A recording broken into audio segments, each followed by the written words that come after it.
Are Harry's eyes green because of... I was wondering. I was thinking they were blue before that and then turned green. They went green? Yeah, but we don't know.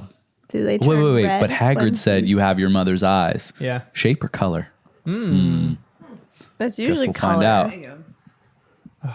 When does anyone say you have your mother's eyes and it's their shape? I feel like kind of often. That is such BS. No way. Like, well, at least just for me, if I'm talking about eyes, it would more be the shape of the upper face rather than the color of someone's eyes. It's not actually the eyes. Yeah, it's the upper face. Everything around the eyes. yeah, you're orbital. What? Your mother's forehead. You have your mom's eyelids. Like, I feel like it's just saying nose Your up. mother's You know what I mean? eyelashes. Because I just don't know colors of eyes really. are you colorblind? I can see the okay. colors. I just don't think about them, you know? I love not something eyes, that- me and too. I will See, I'm like, I remember love the- people's yeah. eyes color. Yeah. Yes, to clarify the color. Color, So- right? Like the shape and dimensions of them. But he's a math guy, so maybe he's measuring them while you're talking to him. And then he goes to your parents and it's like, yeah, you have your mother's eyes. 2 by 4 by 3. The exact measurements. Those are some weird eyes. I don't even know. Shut up. You know what I mean. They're lopsided triangle eyes. That is so funny. I actually don't. I don't know. 2 by 4 by 3. Yeah, there's so many dimensions to these eyes. That's a good ethnicity. I don't know. I don't even know which way it is. Like length, width, and diameter. I mean, like, are you measuring like depth? This way? Yeah, they stick out we've got like the so far. Like, how far in do they go? Balls a lot. 2 inches in fact. I was centimeters. That's what I work, and Centimeters. I do that at work all day. There's tiny eyes. All right, no matter what I'm losing, I'm shutting up. Yeah, keep going. We derailed I real love quick. that so Ooh. much. Oh, boy. Wait, it's usually length, width, and then depth. Yeah, but eyes are spherical. So Circumference, diameter. we don't need to get like way. I'm talking about the front. You can see. man. You could be. You could have it 2 by This is why 2. we pay attention to color. Yeah. It's probably the green of the color. We'll just stick with that. Yeah, Lily might have green eyes. That's what we're kind of saying. That's what you get when you're trying to say that. Yeah. Welcome to the podcast. I'm John. Jen. Danny. And Kristen. This is Harry Potter and the First Time Readers.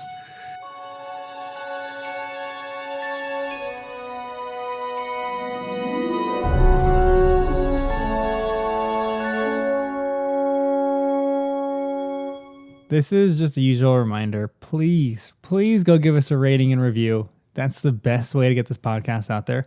Also, go check us out at firsttimereaders.com. We also have firsttimereaders@gmail.com if you want to email me for some merch. We just have bookmarks and stickers right now. That's all we got. But we're planning on getting more stuff, maybe like socks for Dobby and hats and sweatshirts and all that kind of fun stuff. Also, if you want, go check us out on subreddit. That's where the main discussion for some of this podcast is happening. Go subscribe to us on YouTube because that's where the live streams are. All that fun stuff. Thank you so much for your support. We are so grateful for you, our listeners, and we are just having the time of our lives. Especially me. I'm having the time of my life doing this. This is so much fun, and I love vicariously living through these people reading it for the first time. It's the best. So thanks for listening and enjoy these chapters. I almost said I was Jen. I was like, Jen? Who am I? I just thought of that the other day. Oh, Jen. every time that I would be drinking or eating or... Oh, that was... Jen. I'm Jen. Halfway through the podcast. And you would tell John to cut it at random spots. Just Crop it. Crop it. That's Crop you coined a lot of it. terms. Hot tamale now. I know.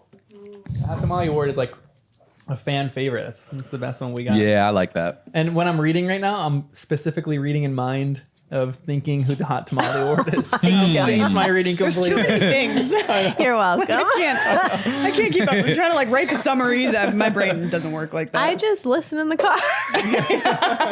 You guys are great. But yeah. All right. Someone give me a summary of chapter 22, St. Mungo's Hospital for Magical Maladies and Injuries. I can too, but let me just find the end of my chapter. Let's see. Harry and Ron go with McGonagall to Dumbledore's office. It's confirmed that Harry's dream was real. The Weasleys and Harry are sent to Sirius's house. Arthur is okay thanks to Harry relaying it. Oh gosh, I wrote a lot. Sorry. Arthur is okay thanks to Harry relaying it so quickly to get the help needed for Arthur.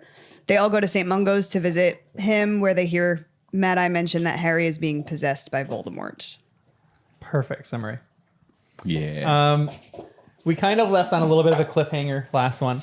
Harry has this dream, and McGonagall believes him, and he goes, "Get your stuff on. We're going to the headmaster." All right. This chapter opens up. It goes, Professor McGonagall rapped 3 times with a Griffin knocker. Griffin knocker. We've mentioned that before. Oak Trivia. door. It's going to be a Nice. trivia question. Whenever we go to a trivia night, they're going to be like, "What is the knocker on Dumbledore's office door?" And voices ceased abruptly, as though someone had switched them all off. The door opened of its own accord, and Professor McGonagall led Harry and Ron inside. So who's he talking to? It mentions this later in the chapter. His pictures, portraits, the headmasters. Yeah. And what's he talking? We don't know this, but what's he talking to them about? What do you think? Because as soon as the door opens, all the voices cease talking. They're probably talking about him, Harry. And they're probably talking about, but he didn't know that yet. It's probably order stuff. Maybe, yeah. Go out. I didn't realize that they could leave their portraits to other portraits. That's kind of cool. Yeah, that is so Yeah. cool. Yeah. So that's probably, I Weird. feel like that's what they were talking about, like sending whatever the next mission was. Yeah. All right, you're going to go to that one, figure out that. You're going to go to this one. What's the Slytherin guy's name? Headmaster? Is he Phineas related? Nigellus. He's not related to the Black. He is a Yeah, Black. he is. He's his Oh, great-great-grandpa. That's why he's in the house. Got it. He's the headmaster in Hogwarts Legacy. the least Oh, really? liked The headmaster. least liked headmaster, I think, of all time. Yeah, because he's Slytherin. Yeah. Well, not because of that. Well, I love when he was like annoyed that he was having to do his duty and all the other portraits I jumped down his throat. know. Like, it's your duty to this school. you must. You little But I jerk. don't understand, though, because they're dead, but not. Yeah. It's their personality in a portrait that can move. Kind of. It's not their full representation, obviously. But these portraits are a little bit more sentient than other portraits because the headmaster is encouraged to spend time with their portrait every single day. So I'm sure like Dumbledore spends like 10 minutes with, they already painted his portrait. Maybe like he spends 10 minutes with them, getting to know him. So they're a bit more intelligent than other portraits. Right. And the fact that there are multiple and they can jump between is a little weird, but it's Yeah. awesome. Yeah. And does that mean, well, I don't really know, but is it the same person jumping between? Or if this person jumps to their other portrait, are there 2 of them in that portrait? Like, do they have to swap, or is it only one being that has to jump between all of the portraits of Sound themselves? like it was one. Well, because in Sirius Black, he said it was always an empty portrait. And then he's like, oh, whatever his name is, I Yeah. can't remember, is now in the portrait. No, you don't remember that? No, I in do. Harry's. I think you're right. So you're saying Wes. one person Really loud at that point. in all It's portraits. weird, though, because all these portraits would be empty then. Right. Maybe they So have it some is weird. stand-ins. Because, yeah, like if you paint another portrait of someone, it's got to be something there, right? Well, I'm just thinking, does that add to the sentience of something? If there are multiple portraits of the same person, that kind of substantiates their personality in a weird way. It's like forming more of them. But what I'm thinking is also maybe they have one portrait and family members in certain schools that they were a big part, a part of. Okay, you're going to have these empty frames so that way he can go and come as he pleases. Yeah. Is that what you were saying? Multiple people, or you're saying a singular person? No, I don't know which one it is. I'm just curious, but I don't while know you if were we had talking, enough I was info. thinking You of were my thinking, nice. rebuttal. Rebuttal. We're already arguing. Excellent. So it was half listening. It's probably one, like, I'm sure if they paint them differently that they couldn't show up wearing the same clothes or something like that. But it seems to be one person who has to go between 2 jumps. paintings. Yeah. So Yeah. Jen seems to be right in this scenario. Nice. Well done. No, you're just playing devil's advocate. No, that's never like completely clarified. Maybe in stuff that she's written after it's been clarified, but I'm imagining Dumbledore was asking all of the other headmasters what to do about this situation. Like, hey, have you ever seen this before? I'm kind of assuming he already knew about the dreams, or he knew a certain amount at least. And I'm assuming he was picking their brains and just asking questions of like, over the hundreds or thousands of years represented in these headmaster portraits, like, what can you guys tell me? Have you ever experienced this? Did you see this? Because some of these portraits not only were around for their original masters, but they're getting to witness all the headmasters of Hogwarts since then. So they would have seen an awful lot. there's a lot of wisdom. I see. Yeah, that makes more sense. So if he's asking them like about dreams or weird ancient magic things or connections between people, I don't know. Maybe they would be the people he's picking their brain. There's a strange, I don't know. How did you guys feel? Did you feel like Dumbledore was in just absolute complete control in this situation again? Did I? Yeah, kind of. Yeah. It felt like every moment felt pretty. Not absolute Well, he control. would- 90%. Had a port key too. Curveball. How How's does that allowed? What? He's the headmaster. Yeah, but like Yeah, but don't you have can't to do a apparate or spell or disapparate. But you can port key now. Yes, that's the thing. You cannot apparate or disapparate. So the port key in my mind, I thought it was in the same realm as apparition and disapparation, but it's not. Something different. So now I'm like, well, is Hogwarts really that safe? Because someone else could do a reverse port key, or Maybe you can't come back in because they couldn't come back through the port key. maybe. But some port keys go both ways, right? Like the ones for the I wonder if it's World Cup. blocked. Maybe. I can only hope. But I'm thinking of the one that he made could have been both ways. Dumbledore could have made a port key go both ways. but Or someone with bad intentions could. That's what I'm trying to say. Like, no, I know, but I thought to me Hogwarts is like sealed off. Like you wouldn't be able to do that. but Dumbledore can. Out. Only out, not back.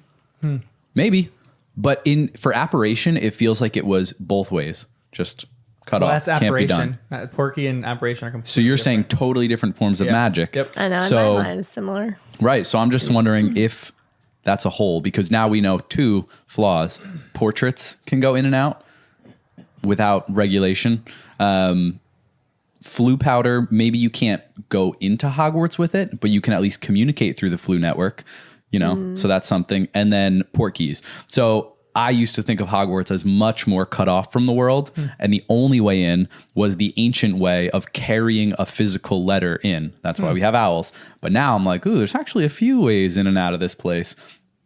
So we'll see. Do you think that a portrait is a way in? Do you think you could climb in a portrait and like? I Get think I into mentioned Hogwarts? in a previous episode at some point that I think that'd be so fascinating and cool, like Super Mario 64 jumping into paintings. But I kind of don't think so. I can't imagine that being possible. Do you think? I don't know. Do you ever think Voldemort is going to send people to Hogwarts specifically, and how would they get in? Because if they're just walking in, I don't think they would be able to get in. They can't apparate in, as Hermione has reminded them countless Times, yeah. I'm sure they probably couldn't get a port key in because Dumbledore probably has that under locks. Dolores Umbridge has the flute network under locks. Yeah. How would Well, they get in if they ever got in? Dolores Umbridge has the flu network, but if she or the ministry lets people in with the flu network, we've never seen someone use the flu powder to get in and the flu network, but at least communicate. So in my mind, that means you could also use the flu network to get in. I'm not sure. I mean, he was on a professor's head, so he got in pretty easily. Yeah, he rode on someone's back. But I feel like the classic just walking there would work. You just kind of take the train or They you could fly do in a your carriage. favorite thing, the Polyjuice potion, become a kid version, and just Yep. walk right in. I'm a All new the first student. years are Death Eaters. Oh my god. What an entrance that would be. Hagrid's leading them across the lake, and they're on these little boats. And they all then, see those little horses. they all see them. Thestrals, Nice yeah. Thestrals, yeah. I knew it was, yeah. I can't for the life of me remember any words, names. No, you got so many of We're them. very good with this. Thanks, guys. So encouraging. Is it tripping? One of the next lines is, "How did you see this?" Dumbledore asked quietly, still not looking at Harry. Well, I don't know, said Harry rather angrily. What did it matter? Inside my head, I suppose. You misunderstand me, said Dumbledore, still in the same calm tone. I mean, can you remember where were you positioned as you watched this attack happen? Were you perhaps standing beside the victim, or else looking down on the scene from above? This was such a curious question that Harry gaped at Dumbledore. It was almost as though he knew. What does Dumbledore know? And just beyond the fact that he knows that Harry was the snake, or was looking at it through the perspective of the snake. Why is that such a significant thing? I'm not sure. Like, in my mind, this would be the difference between whether he's a seer or whether he's connected.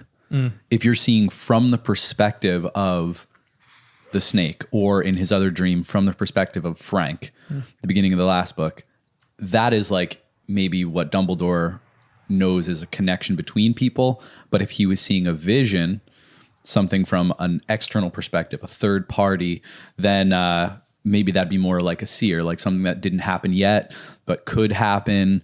And maybe Dumbledore is kind of trying to determine that. When you read it, what did it feel like? Or do you already know the answer to this? My brain wandered, and I have no idea what we're talking about. Oh, nice. No, I think Where'd you go? Anywhere fun? She had a vision. She was crawling through a corridor. Whoa, yeah. Did you have a vision? Just attack someone? Oh my From gosh. whose perspective did you see it? the unicorn's perspective. That would be mine. Oh, man. It's hard call to me call out. you out, I was intently looking at you. I was not listening. but you Sorry. were somewhere else. Totally cool. Jen, what about you?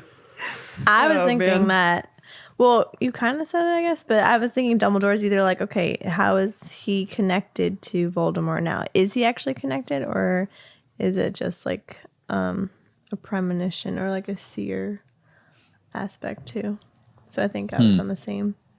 Did Dumbledore know all of this was happening beforehand, or does he just have a really good read on what's happening currently at Hogwarts? So he had 10 minutes warning when this happened in the Gryffindor area, not the common room, the bedrooms, I guess. And he had 10 minutes to quickly pick the brains of all these old professors. And he's like, all right, guys, this just he happened. always seems to know things like a little bit ahead of time. That's what I was But I'm just wondering if it was really ahead of time, or he just watched it happen with Harry and McGonagall, knew they were coming to the he's office. watching Harry all the time. Not in a creepy way, but yeah. I think I said that podcast. Or maybe ago, not too. like, not just Harry, but like just keeping an eye on the school. Same way Umbridge seems to kind of know what's going on when students are out of bed, whatever. I imagine Dumbledore has that, but like even better. Like he's very in tune with what's going on in the school. So he saw this all happen with Harry. And maybe already told McGonagall to be in the area or something. I don't know. And maybe that's why he's having this whole discussion with all Right, the- like it all happened right then. I'm thinking Dumbledore always appears calm, and as we learn in 2 chapters, there's like a reason to be calm and in control of your mind and all that. So like, I'm thinking he saw this happen with Harry as it was happening and said, oh, whoa, all right, portraits, wake up. Have you ever seen this? What does this mean? And they're saying things like, well, you got to figure out whose perspective it's from. And then here's what you'd have to knew do that to, already. well, I don't know. I don't know if he would. I feel like he would. You think so? Yeah. Because this feels like the kind of thing that I'm like, when's the last time this has happened? Yeah, but Has he it? already knew about remember when Voldemort and him had the battle with their wands and the ancient magic, and he was like, I guess from that point on, I'm like, oh, he knows like these little things that are going on from ancient magic, let's Like say, or connections something. between people like and- Voldemort yeah, and Harry, yeah. So to me, I'm like, he's just tapping into like that knowledge that he knows. It does And- feel like he was surprised at the end of this conversation where he was like, what did he say? He was like, I forget how Harry described it, but it felt like Dumbledore had to react. It wasn't just like he knew what to do. Dumbledore like calmly thought for a second and then moved with like surprising quickness. So But he maybe because he didn't know it was Mr. Weasley. yeah, maybe he was realizing, oh, Mr. Weasley is doing X, Y, and Z, protecting the weapon. We need to move fast. Yeah. Or So he didn't maybe know. he was like, I really hope he's not attached to Voldemort in some way. And when he said the snake, he was like thinking, okay, what do we have to do?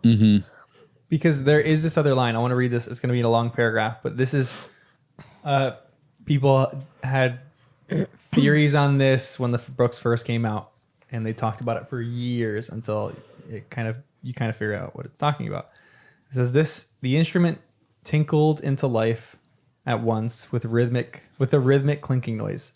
Tiny puffs of pale green smoke issued from the minuscule silver tube at the top. Dumbledore watched the green smoke closely, or just watched the smoke closely. His brow furrowed. After a few seconds, the tiny puffs became a steady stream of smoke that thickened and coiled in the air. A serpent's head grew out of the end of it, opening its mouth wide. Harry wondered whether the instrument was confirming his story. He looked eagerly at Dumbledore for a sign that he was right, but Dumbledore did not look up. Naturally, murmured Dumbledore apparently to himself, still observing the stream of smoke without the slightest sign of surprise. But in essence divided? Harry could make neither heads nor tails of this question. The smoke serpent, however, split itself instantly into two snakes, both coiling and undulating in the dark air. With a look of grim satisfaction, Dumbledore gave the instrument another gentle tap with his wand. The clinking noises slowed and died, and the smoke serpent grew faint, became a formless haze, and vanished. What is he talking about in essence divided? And what was the answer to his question? What is happening here? Because Jen's talking about the connection that they share. What exactly is this connection? Essence divided. It kind of feels like, which I don't know how that's possible, like the same person. Haven't you brought up that theory that like Harry, or was it me? Harry and Voldemort are like kind of like the same? Or was I don't know what you mean by Dumbledore? same. Same person? Like literally In the same? future and past. I have Like no Harry idea. becomes full evil and then No, like I don't know. I'm just throwing it out there. I don't believe him, but maybe I've thrown that theory out there. Sounds like something I would say, but I also it's think not that headcanon for me. But I think also it could be like when Voldemort used his power and it like backfired. Some of it is in Harry, so like his essence is divided. Like now Voldemort's powers or some part of him is in Harry. So his full power his split in a way. So I wonder now too, is Voldemort as powerful as he was before he striked Harry to kill him? Because I'm thinking Harry has some of his power. So now his essence is divided. And now Yeah. Voldemort actually is weaker now, even at his full strength. Like he is risen or whatever you want to call it. But I feel like... So the smoke serpent represents Voldemort? Yes. It does feel that way. But... In essence divided, two snakes. I was thinking a two-headed snake, but two snakes. Like Harry's one of them. Oof. That's kind of But Harry intense. is not actually one of them. It's Voldemort's power or like essence Is split. And And Harry has some of it. Yeah. that's, yeah, what I'm saying. Green smoke. Like the green light in the Potter's place. Like the green eyes Harry has. Yeah, I don't know. So you think in essence divided means Voldemort has kind of lost Oh my his powers. gosh, we His went- power is kind of splitting off. Do you think it can mean anything else? Sure. I don't know what. Danny, you have to have a different idea. No? No, I think that's my primary thought. I'm just trying to think if it could be anything else with Nagini or some other like Voldemort thing, but I can't really put my finger on anything. It seems like Harry is the most likely explanation. And if that's true, and if Voldemort knows that, he'll have to win Harry over or kill Harry to take his power back or something, because Voldemort doesn't want to be less powerful. So I feel like that no, it definitely does not make Harry any safer, but there's a chance Voldemort would try and win him over or Imperious him to try and like hold on to that power so they could work together. Nah, that doesn't seem like the Voldemort way. Yeah, no. But could he get his power back? Could he reverse that, or is it Dunzo? I feel like if he kills Harry, Is that how it goes? You kill someone, you That's take what their I power? think. Well, for Maybe. Voldemort, I don't know. He's killed a lot of wizards. I mean, so we had speculated at some point that's how he was like collecting power at the beginning. His rise to power was killing other powerful yeah, we did wizards. say that, right? Yeah. That's So, yeah, you might know Doctor how. Strange stuff. Have you guys? I don't know. Have you seen the What If series? What if? It's like a small little Marvel series. Not a ton of people watched. It was an animated one, and there's one where the question was, what if Doctor Strange, rather than losing his hands, broke his heart? He was so in love with his like doctor girlfriend that when she died, he went into a mad spiral. And he has this one moment where he absorbs every creature in like the universe's powers by defeating them, and he just keeps growing, and he becomes like hideous and ugly. Whoa. And she doesn't want him at the point. So it's a really good episode actually. But is Voldemort like that? Is he absorbing the powers? Is that why he's snake-like? Is that why he's kind of ugly?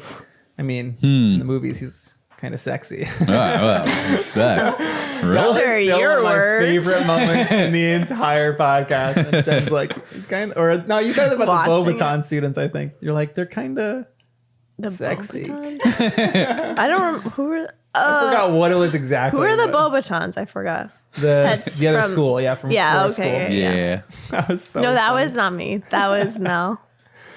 The Beauxbatons? She said there, but Voldemort was, that was. Yeah, Voldemort was sexy. Yeah, that was too. definitely. Yeah, because he's good looking. Yeah, I know. He's like, Is he comes absorbing out the powers of of other people though? Yeah, maybe. I kind of think so. Yeah. How else would you gain power? Like, how else do you become like the strongest? I mean, so who in your mind is stronger, Dumbledore or Voldemort? But then that's what I'm wondering too, because if Voldemort gains power by killing people, how did Dumbledore get his power? He's not killing people. Oh, he's killed people, including Gimmelwald. Grindelwald. He actually has not killed him. Oh my goodness. So But he defeated him. yeah, he defeated him. And that's one of the things we don't fully understand about like wands too. Like if you defeat another wizard with your wand, how does that actually work? If the wand gains that's the what it power, is. we were speculating with like Instead of Harry's. killing? Because I maybe it's because I'm like a math guy. I want to like have a tangible thing. Like what is this power? Is it just like an intangible essence of someone, or is it like the wand becomes more powerful? It's like this is a not quite a measurable thing, but like Voldemort's wand has the power, or is it in his essence? And when he attacked Harry, some of his very essence went into Harry. I don't know. Well, because Harry didn't have a wand when he was one or Yeah, a baby. right. He didn't even need it. He was wagadoo. I don't know. Yeah, but how did Dumbledore get his power? Because maybe there's a right and a wrong way to gain power. And the right way is slow and steady, taking your time, learning, studying, practicing in other ways. But Voldemort's trying to take a shortcut to power Maybe. by killing people or something. Yeah, I could see that. And maybe that's his weakness. That's the Slytherin thing. It's caring only about yourself, right? yeah. Selfish. And Dumbledore might be practicing to help others. So maybe you get stronger that way. Kind of like Hermione. I feel like she's one of the strongest in her class or school. And she's constantly reading, studying. Huh, that is interesting. Like you could steal power from someone, you could kill them, but if you teach other people, you're giving them power, but not your own. You both grow stronger in the process. Because then as headmaster, he's getting big. He's getting buff. He's doing workouts. Getting shredded. That's why all the portraits he was benching all the portraits. Yeah. Let's go, get it up. Dumbledore pops it up as soon as Harry walks in the door. He vanishes it with his wand real quick. Dumbbell door. Yeah, Dumbledore. Oh my that one. gosh. We have some wild theories here on this podcast. Oh, wow. Here's another line because I want to talk about Dumbledore even more. This is kind of like the control that he has over the situation. But he goes, "Your father has been injured in the course of his work for the Order of the Phoenix," said Dumbledore. And as a very quick side note to this, J.K. Rowling, people in chat really want me to tell this to you guys because it's such a crazy fact. J.K. Rowling, like Arthur survives, right? So he doesn't die. J.K. Rowling was going to kill him off this chapter. That's what I thought he was going to But I think she was writing that and Whoa. she like couldn't. I think she was like so torn about it that she was just stuck and she was like, I cannot kill this guy off. because I love him so Not much. yet. Yeah. So she That's can't- what she I said, though. Dun, dun, dun. Well, you don't think he was the first to rise from the table. So. I don't think so. Although if she was going to kill him here, maybe when she wrote this, he was first to rise from the table, and she wrote it distinctly and then had to go back and change it. That's why I it's a just little can't off. believe you're still tracking that. Can't help it. Got to hold on to whatever we can, you know? But this is the line. Your father has been injured in the course of his work for the Order of the Phoenix, said Dumbledore before Harry could speak. He has been taken to St. Mungo's Hospital for magical maladies and injuries. I am sending you back to Sirius's house, which is much more convenient for the hospital than the Burrow. You will meet your mother there. How are we going? Asked Fred, looking shaken. Flu powder? No, said Dumbledore. Flu powder is not safe at the moment. The Flu Network is being watched. You will be taking a port key. He indicated an old kettle lying innocently on his desk. We are just waiting for Phineas Nigellus to report back. I want to be sure that the coast is clear before sending you. There was a flash of flame in the middle of the office floor, leaving behind a single golden feather that floated gently to the air. It's Fawkes's warning, said Dumbledore, catching the feather as it fell. Professor Umbridge must know you're out of your beds. Minerva, go and head her off. Tell her any story. I feel like it's so intense. Are you nervous how intense Dumbledore is in this moment? Mm-hmm. That kind of scares you. This was new intensity. Yeah. Do you still feel like he has complete control on it? Why? Like, what is Dumbledore's? How would you? What's like a few words that you would say to describe his personality in this section? So he said he's in control. What else? Intentional. Like everything he's speaking, he's already thought it through. It seems. He's calm. Yeah, he's also like Two, fast. three. I'm like, I said a few words. I'm gonna wait. Wait, what did you say, Jen? No, I was just thinking like he's like quick to think or like fast moving in this part when Yeah. he's usually like Yes. slower. Which you already said that, But I love all his like. He is just quick to action here. I love how he does things, and but I mean, he's you also guys. not like stressed rushing. It's Yeah. like a calm, quickly move, Yeah. calculated. Calculated is a great word for that. He just seems very, and it's like almost sad too. He almost seems cold because he's just not looking at Harry. Why does he just not look at Harry at all through this? We get a little glimpse at the end. Yeah. Still don't fully understand it, to be honest. Yeah. I just can't believe that was crazy at the end of this chapter when he's like, I wanted to kill him or I wanted to hurt him Yep. by just looking at him for a second. So like the connection there to because he must know that Voldemort has some because of everything that's going on. Dumbledore he's known from the beginning though. He didn't know what their connection was after after Harry came back. When did he stop looking at Harry? It was this book. I So know, it was so, like, after what- everything. So like Oh, yeah, Harry you're went right. home to the Dursleys. Hasn't, but Dumbledore was talking to him and saw him at the end of the last book. Yeah. Harry goes home, comes. I'm already. At the trials that he the would've- trial, yeah. Oh, and he meets him at the trial, but then that's when he started. But once he started, I wonder though, once he started the Order of the Phoenix, he doesn't want Voldemort to know anything that's going on. So once that was like in the works, he's like, I can't look at you, Harry. I'm wondering why though. Like, because He had to know something was connected to him. I guess, but And Harry's now- in the order with everyone else, looking at everyone else in the eyes. So what is it different about Dumbledore's eyes? Like Harry can still stay at Grimmauld Place. Because Dumbledore knows so much more. So even if And so was this about Voldemort seen- reading Dumbledore's mind through Harry? that's what I think, or like, Like, you know, reading his mind. Snape would say, don't use those muggle words, but We don't know the nuances. Of, like, yeah, those but I don't know the nuance. but also apparently it affects Harry too. It like brings something out of Harry Right. now that Voldemort is like in full power. I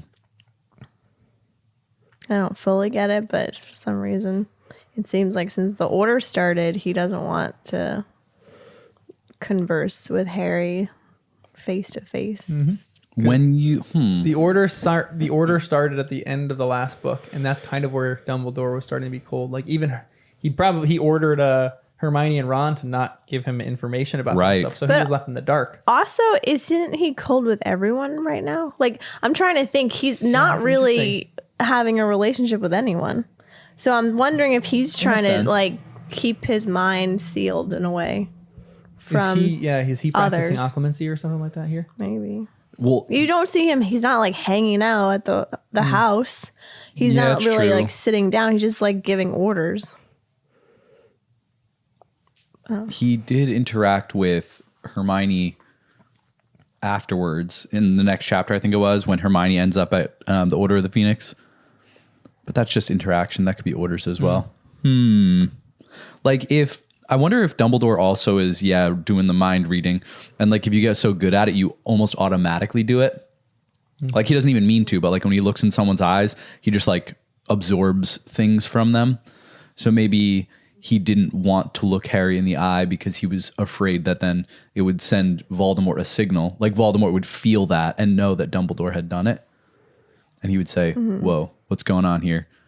I think Dumbledore just read my mind. How's that possible? And then it would give Voldemort the tools to understand, or like the little insight to know that he had the connection with Harry. Maybe it's stronger because he already figured out that Harry was in the snake with him. He at did? some point. Yeah, it says it somewhere. Yeah, it says it. I mean, he kind of figures that out here. It happened in a fraction of a second, in the infinitesimal pause before Dumbledore said 3. Harry looked up at him. They were very close together. Dumbledore's clear blue gaze moved from the portkey to Harry's face. At once, Harry's scar burned white hot, as though the old wound had burst open again.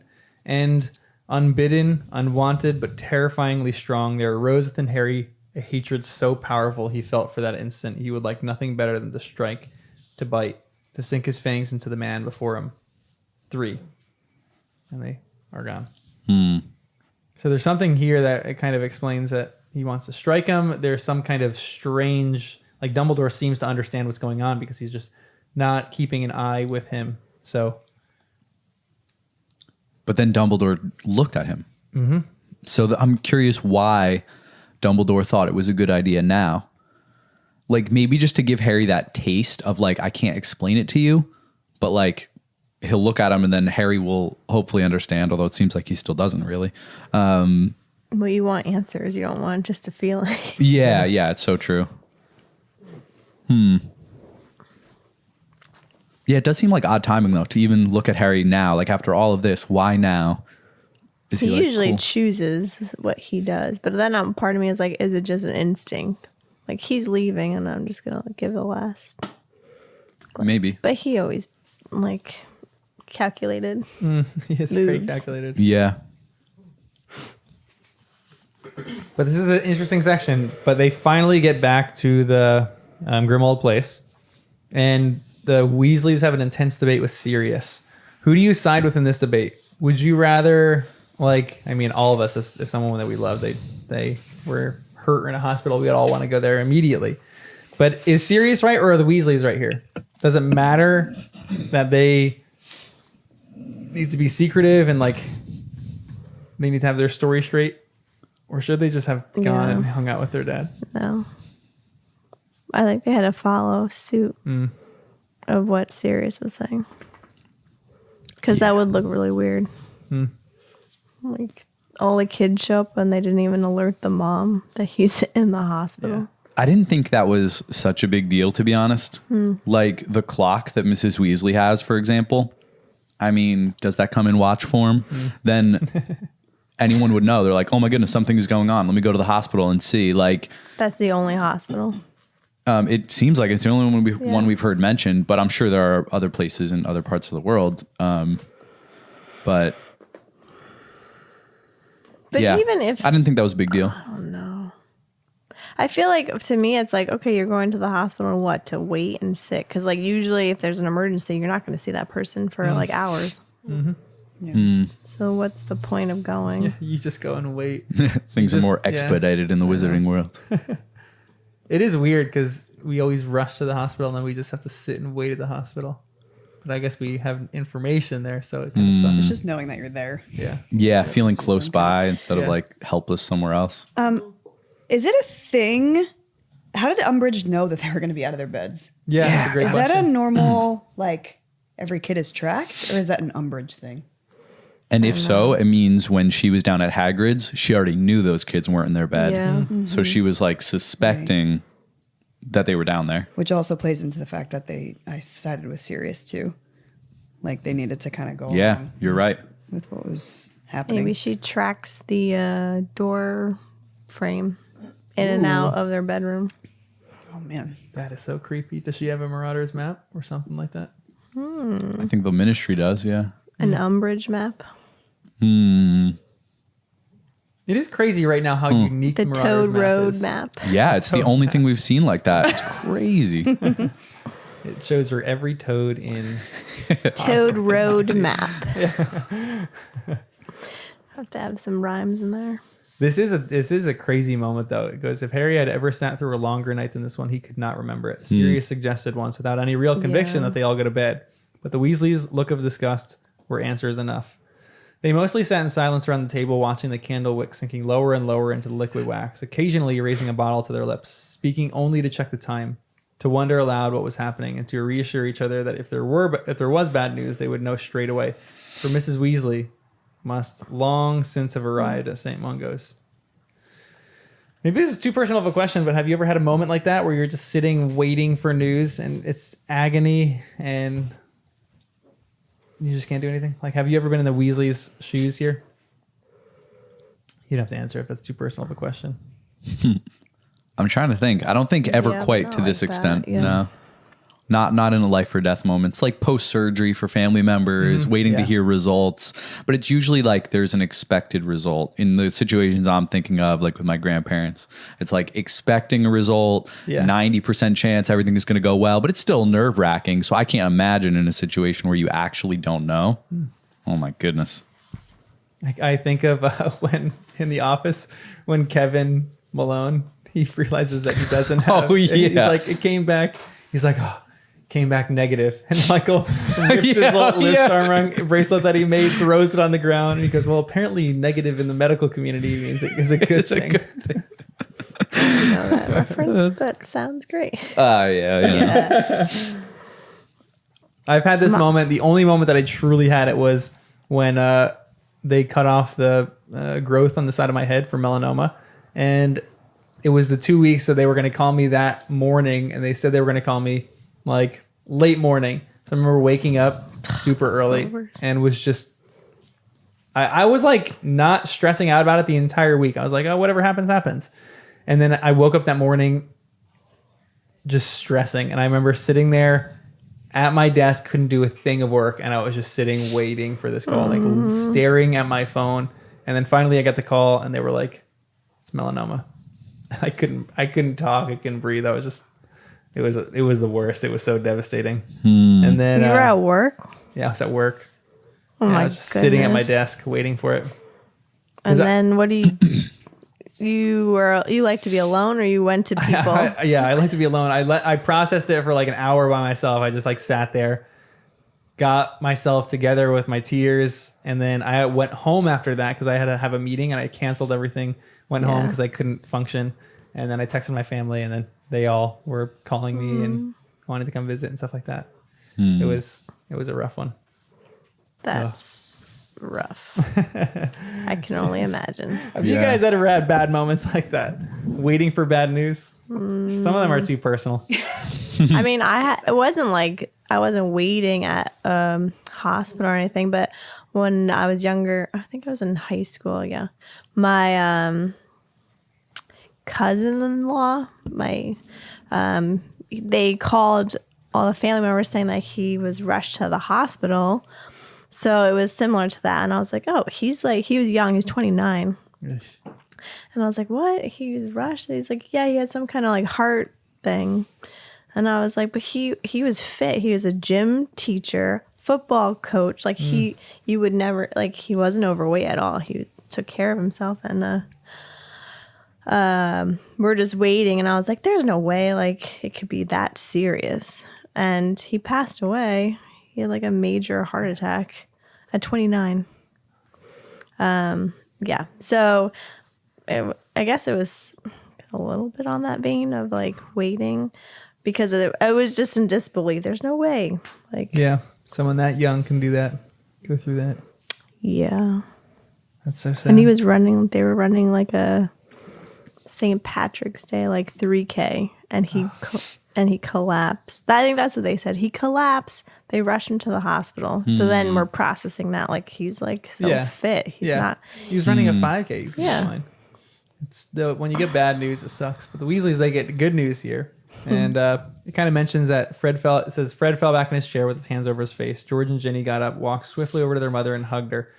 Ron gave a very shaky laugh and downed the rest of his butterbeer in one.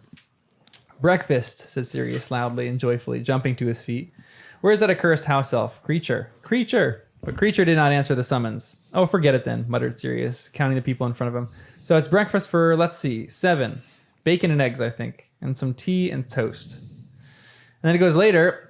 Harry is kind of in a conversation with Sirius, and he goes, "That's not all," said Harry, in a voice only a little above a whisper. "Sirius, I think I'm going mad." Back in Dumbledore's office, just before we took the port key, for a couple of seconds there, I thought I was a snake. I felt like one. My scar really hurt when I looked at Dumbledore. Sirius, I wanted to attack him. He could only see a sliver of Sirius' face, and the rest was in darkness. It must have been the aftermath of a vision, that's all, said Sirius. You were just thinking of the dream, or whoever it was. And it wasn't that, said Harry, shaking his head.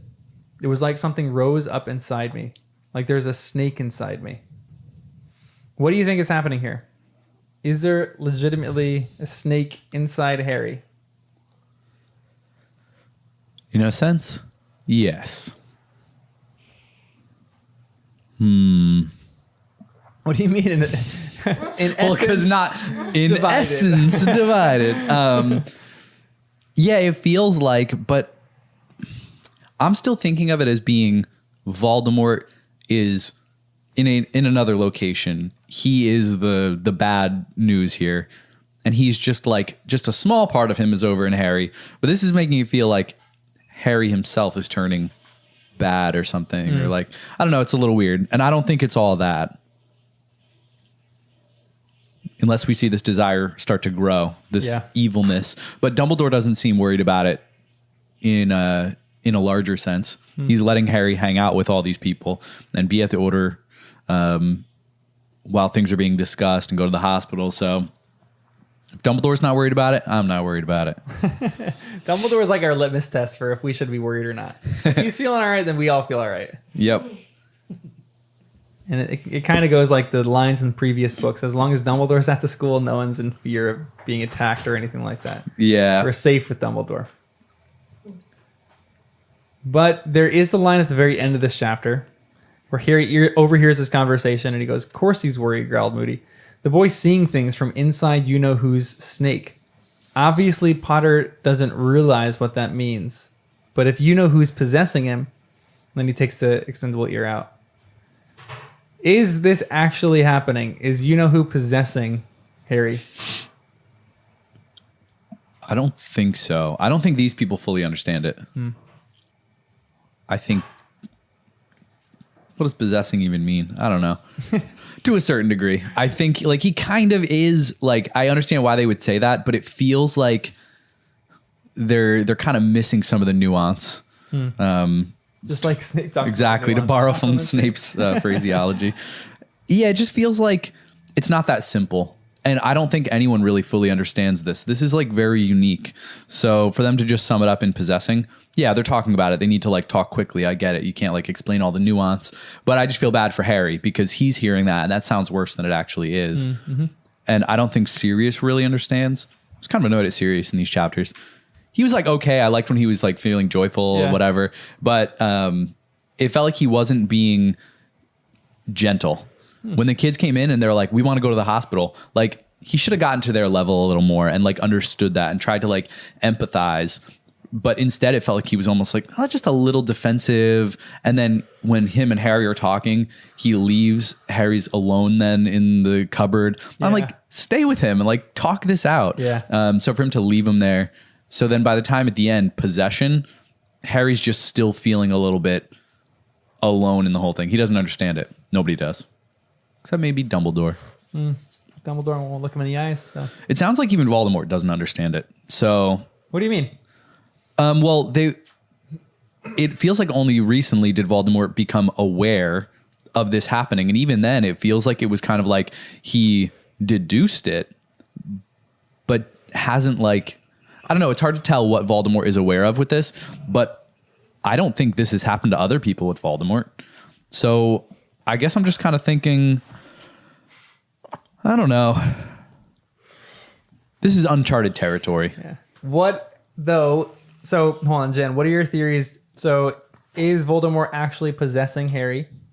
And why does Voldemort only seem to recently have understood this? Like, what is? I know I've asked this question thousands of times, but what really is this connection between the two of them? Nobody knows. No, I think I've said before too. When you asked, it's like feels potentially maybe like the ancient magic that no one really is like aware of in this modern time. Like maybe Dumbledore is more in tune with the ancient magic. But what was your question though? What is their connection? Yeah, what is actually the connection? I still think it's just, I don't think Voldemort knew the extent of the connection until maybe the snake, maybe he felt someone else's presence there. I'm guessing Harry's like, because he's very in tune with people's emotions and like seeing, hearing their thoughts or reading their minds. You asked something before and I had Their possession? a 2-part question. Yeah. What was, so why is Voldemort really possessing Harry? Oh, yeah. So I don't think right now he is, but later on in the chapters, I'm wondering if he's starting to. Because when Ginny starts explaining, I'm like, oh, that makes sense. Like I feel like that, and then I feel bad for Harry and he feels bad too. Like, why didn't you share this? Because Ginny was literally for like a year possessed by Voldemort. Yeah, so seriously. She was able to. Is this in that? It's in this chapter. One, yeah. Oh, just the fact that she was like, I can't remember things like that I did. I come to, and I'm like, oh, it's been hours, and all of a sudden, what did I do? I don't know where I was. And wait, that happens to you? Sometimes I was. You guys ever like drive down the road and like an hour later, you're like, how the heck did I get here? all the Like, time. what? So scary. It's like autopilot, Yeah. especially work. You're Yeah. like, yeah. It's been 3 hours. How did I even get in the seat right now? Where am I? I kind of feel like Harry's the one possessing Voldemort. That feels more likely to me. What does that mean though? Well, like I think Harry is the one getting like visions of Voldemort. I don't think Voldemort's going to sleep and getting visions of Harry. I feel like it's more of a one-way thing, and if anything, it's Harry's blood in Voldemort to help form him back to what he was. Oh, that's right. So I think it's more likely that Harry is just the one not knowing how to do this. It's all new to him. He's never had his blood inside a Dark Lord before. So he's just figuring it out. And I think it's more likely that he's accidentally possessing Voldemort, not the other way around. And like Ginny said, it's like Harry's not being controlled. He's getting weird feelings. He doesn't know how to handle all this, but I kind of feel like that's more like what's going on That here. is really interesting what you just said. I didn't think about that. Because I'm wondering, Voldemort, remember he was talking about ancient magic. And he's like, I didn't even think about that, when he was sharing with the Death Eater. So I'm wondering if this is another thing that he quickly came upon, this potion, without realizing the consequences of sharing blood, like having the blood of this person. And then the connection that he already had with Harry, now maybe it's stronger. And like, I like that what you said, that maybe Harry is getting more feedback because it's his blood that helped rise him. And maybe that's why Voldemort didn't know that he could do this. Yeah. And this kind of ancient magic stuff, like I keep saying, I don't think people really understand it. And so even in these situations, blood of the enemy, I don't think people are like, let me just get a little finger prick. I'm pretty sure they're killing their enemies to use their blood to bring people back from the dead. So like, I don't think there are a lot of situations like this Where they stayed alive. where the enemy then can hang around and read your mind for the rest of their lives. He was planning on killing Harry. Yeah, absolutely. So I think even if someone happened to understand the ancient magic, which we already know Voldemort doesn't fully, or at least didn't think it all the way through. Got it. This feels like a new kind of niche realm of the ancient magic where your enemy is still around after the fact. Harry is experiencing visions before he gives Voldemort his blood. Almost before Voldemort is a being again. Because he experienced in the very beginning of Goblet of Fire, one of your guys' favorite chapters, where all that, you get download of information with, they're at the Riddle House. Yeah. He has that vision and it says a boy You're woke right. up and he was confused. So is there something prior to that? Well, when he was one. Yeah. Yeah, And- that exchange of power, I feel like. Yeah. Or the download of power into Harry. Yeah, it was like a little computer system. And even with, I mean, he's interacted with Voldemort. I'm just trying to think of the time with Quirrell or the diary and, with Tom Riddle's diary and all that. I feel like there If was an always a exchange. connection, but now it's like stronger. Like now he's feeling emotions. He was having visions, but now he's in Voldemort's head. Like before it was like from observing. Yeah, and now he's like, he is a snake because he's Stance. never had that before. In the first vision in Goblet of Fire, he wasn't the snake slithering around. He was observing it. Yeah, like And a now third person watching it, and now he's like in his mind. So is that why Dumbledore asked him that question? Because he knows his visions have progressed to a different level? I think so. Could be. Let's go to the next chapter because there's a lot of stuff. Anything else in this one, Danny? Danny's looking Probably. back. There's so much in these chapters. So much. Did you pick This up on was- any years? Yeah, I know. This was one of those chapters that I wanted to do like a 1941. live read of because there were so many good things. But this next chapter, 23, is one of my favorites too. Christmas on the Closed Ward. Got a summary? Go for it, Kristen. Take it away, All right, cool. Sorry, I'm just skimming through the rest of my chapter, course. make sure I didn't have anything in there. Yep. All right. So this is the chapter where they basically visit St. Mungo's. Mr. Weasley's doing okay, and they get to talk to him for a little bit, but he just keeps bleeding, so they're trying to just keep him covered and figure out how to solve his problems. But there are people much more hurt than Mr. Weasley here, so they're feeling good. And then the kids are going up to get some tea, and they run into Lockhart. Weird moment, and then Neville and Neville's grandma. So it kind of becomes just like a funny thing and a weird thing. But then it gets serious because the Longbottoms are there, and so then Ron and Hermione become aware of that. So awkward for Neville, but an interesting way to end the chapter. So this is a St. Mungo's chapter. At the beginning, Harry is trying to figure out what the weapon is, and he comes to a conclusion that he thinks it's him. Is Harry the weapon? I thought that too, though. Nah, he's not the weapon. You're right in Harry's mind, Jen. You're possessing Harry. Yeah, because I was like, oh my gosh, Voldemort could just transform into Harry, have Harry like kill everyone. Or do, because Dumbledore, when he wanted to kill Dumbledore, I was like, oh my gosh, if he possesses Harry, this is done. They would have to keep Harry in like a locked room or something. Yeah, a padded room. Yep. And that's why they need Snape to start teaching him that stuff. But then we find out more about this, where Mr. Weasley was and everything. By the end of the next chapter. Yeah, I know. I'll keep going ahead. Yeah. No, but you're right, though. But at this point, I thought there was still a chance that it would be Harry was the weapon. It could still be, but I feel less To a certain likely. degree, right? Yeah. But I don't think he's the weapon, but he's a weapon, maybe? Like secondary weapon, backup. And what is the weapon? What? Because they realize kind of at the end Been too. asking this since day one. I know. I want to know what. But is now the we weapon, know guys? more. Yeah. It's in because at the very end of the next chapter, we'll kind of get into that a little bit later. But Harry realizes what this corridor is, which is where Mr. Weasley was He was guarding something in the Department Yeah. of Mysteries. He asked, what's in the Department of Mysteries? So whatever is another version of Harry in the Department of Mysteries. Is baby Harry, like baby Voldemort, in the Department of Mysteries? Whoa. Opening your mind up to all sorts of new things. They cloned him when he was 1, and real Harry is sitting in a tube in the Department of Mysteries. Or maybe and this is it's clone Harry's Harry. parents in the Department of Mysteries. Wow. I still feel, I kept thinking the weapon was something like a map, or a time turner, something along those lines. Wait, But now I'm not sure.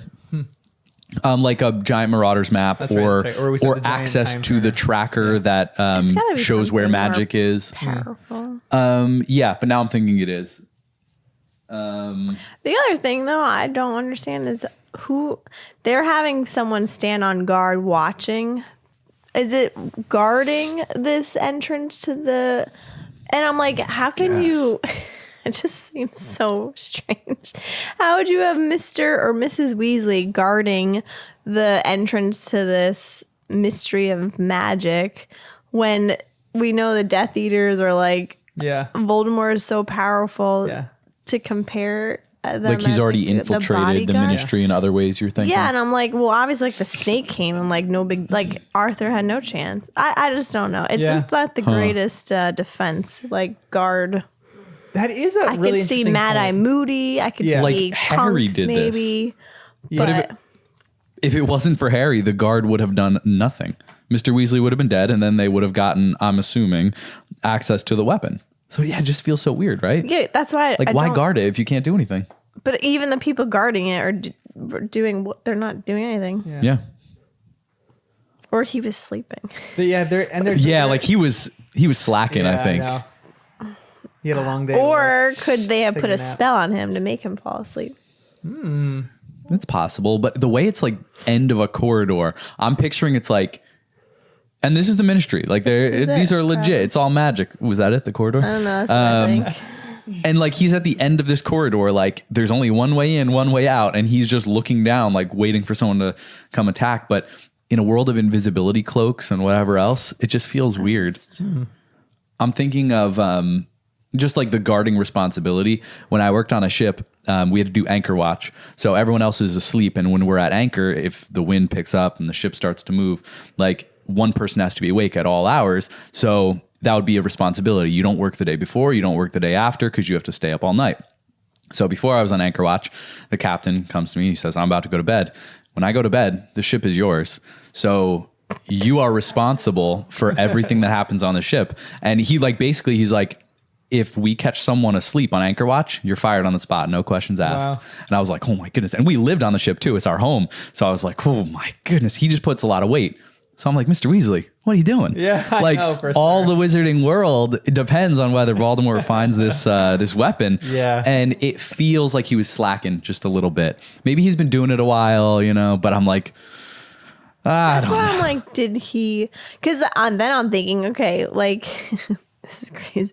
You know, with the snake, like you can hypnotize some, or vice versa. So I'm like, oh, a snake comes in and could do like some, or maybe I'm thinking of Aladdin or something. No, you're thinking with, like, because even the basilisk, maybe there's something in the eyes that it kills. Maybe this one, Right. super asleep. So maybe Arthur was, because I can't picture him being irresponsible. You're right. Maybe he seems just like- didn't account for this move. Yeah. Yeah. He got outplayed a little bit. But that's you're right. why Maybe he wasn't But then sleeping. that's what I'm saying. Like, I don't know why. When I feel like Mad Eye Moody should just be like placed there all the time. And shouldn't there be something magic there, like adding charms to the door, like Maybe other there is, security we just things? don't know about it yet. Yeah, 'Cause and maybe Voldemort has not you're been able right. to get in. And it still took True. them multiple days after Mr. Weasley's Yeah. attack to get the weapon. Or is it the person's just there to see Wait, if wait, wait. Voldemort gets into this Yeah. door? Like, Because they can't really do anything, but it's like, okay, now he. That doesn't make sense, though. I don't know. Danny, you said that they have the weapon. Yeah, I'm assuming at the end that joy that was felt was them getting the weapon. Gotcha. Wow. That was such headcanon for me. It I was know, instantly I like, oh yeah, they got the weapon. But actually, they could have been joyful over something else. He had a really good steak or something. I don't know. Yeah, which was a wizard. Yeah, wizard steak, snake steak. Lizard steak. That's what we'll eat next time on the podcast. We do have this line though, because Harry is trying to be noble, and he goes, said Phineas Nigellus, even more loudly than Harry, this is precisely why I loathe being a teacher. You people are so infernally convinced, or young people are so infernally convinced that they are absolutely right about everything. Has it not occurred to you, my poor puffed up popinjay, that there might be an excellent reason why the headmaster of Hogwarts is not confiding every tiny detail of his plan to you? Have you ever paused while feeling hard done by to note that following Dumbledore's orders has never yet led you into harm? No, like all young people, you are quite sure that you alone feel and think. You alone recognize danger. You alone are the only one clever enough to realize what the Dark Lord may be planning. It's a really great line, to be honest. But is Dumbledore right to keep his secrets? Yeah. Yeah? Why would... I don't know. He's like the headmaster and he's a very powerful wizard. Why would you need to know everything? Just follow orders. Also, Harry likes to take things into his own hands. So, I mean, he does regardless, but Yeah. Harry is all about that life. yeah, I feel like the more he knows, it might get him into more trouble. So true. Oh, that's true. Maybe. Harry's about to like run away here just because he's feeling weird about stuff. And we're like, Dumbledore literally says stay. Just like stop doing stuff for But once. I love that he was perfect timing. So that's why I'm like, he knows ahead. He knows like 10 minutes ahead. Yeah, All not the like a time. ton, but you know. It's like chess when you just know a few moves ahead. Dumbledore is definitely playing at a different level of chess. But it's such a good point because Harry really does that a lot. Like even they didn't want to tell him about Sirius Black. They didn't give him any of that information because as soon as he knew about it, they knew Harry would go after him. So maybe this weapon is kind of on the lines of that. As soon as Harry knows what this weapon is, he's going for it. Doesn't care what anybody. That's why Dumbledore is maybe being distant with him. All that kind of stuff. That's a good point. The snow is so picturesque right now. Yeah. So In a beautiful. trance. Gigantic, I know. thick snow. It's like a snow I globe. know, yeah. Just floating around. Magical. I feel like On we have to show the Christmas people morning. what it looks like. Yeah, I know. I wish I could swap the camera, but maybe after. It'll keep snowing, hopefully, in another hour or 2 or 3. However long we're doing this. We're like halfway through, guys. Come on. Maybe a little less, but... Well, are we halfway through the book, too? Or are we more than Yeah, halfway? we're more More than than halfway. halfway, yeah. More than halfway through the series Oh, right now. yeah. It's like not coming to a close, but I know it's almost sad. Guys, I need to obliviate you, and you need to We can do it again. At the end, I'm going to reveal I'm a wizard. Oh boy. Okay, this is the line, though. Is this real life? This is the line that we get for Harry, which is an insane line. He goes, the feeling of being unclean intensified. He half wished he had not obeyed Dumbledore. If this was how life was going to be for him in Grimmauld Place from now on, maybe he would be better off in Privet Drive after all. Do you think it's crazy that Harry wants to be back in Privet Drive? Is he just off his rocker like Phineas says? Is he like... Out of his gourd. Really? Yeah, he's just, it's such a whirlwind. He doesn't even know who he is anymore. Existential crisis. He's Yeah. asking the big questions. He also He's not thinking hasn't straight. slept in days. Yep. Yeah, seriously. So Yeah, you're affects like you. delirious for sure. And That not is- thinking straight. That's a great point because he hasn't slept. He probably hasn't eaten a great meal in a while. He's I like... feel bad because he's afraid to go to sleep. He thinks he's going to like do something. Yeah. Yeah. So even if he wanted to, he's like terrified. Yeah. What's that? Why can't I think of it? When you don't fall asleep? Insomnia? Yeah, he's gonna become like an insomniac. I was thinking the other one. Just I was always going to say narcolepsy. Yeah, I was thinking that too. narcolepsy. Oh, that's me. Yeah, we're all gonna fall asleep all of a sudden. What do you think about Hermione coming back in this moment? They need Hermione. They definitely need Hermione. I mean, I'm kind of cheating because I'm on Reddit, but I felt bad for her parents. Yeah, I threw a question out to our Reddit. Is she a bad daughter? They're on a ski trip and it's their Christmas vacation. Yeah. And she hightails it out of there to spend time I with her know. friends. And If spends I'm a her lie to parents- do it, you know? Yeah, She's like, I'm going to exactly. lie and get out If of I'm here. her parents, I'm like, dude, what the heck? So are did her she say? parents good parents? We How actually did don't she get know. out of the ski trip? What did she say? She said that she had to study for exams Yeah. or something, Oh, which but they is would not believe true. that. Yeah. Well, they'd believe it, yeah, but she lied to her parents to... I feel like I would do that too. It's like FOMO. You're missing out. Yeah. On Missing something. out of something. Yes. Yeah. But that, But it's such a something. short amount of time that her parents get her. Yeah. I don't know. I can relate because one time when I was away in Hawaii and all my friends were having parties in New Jersey. You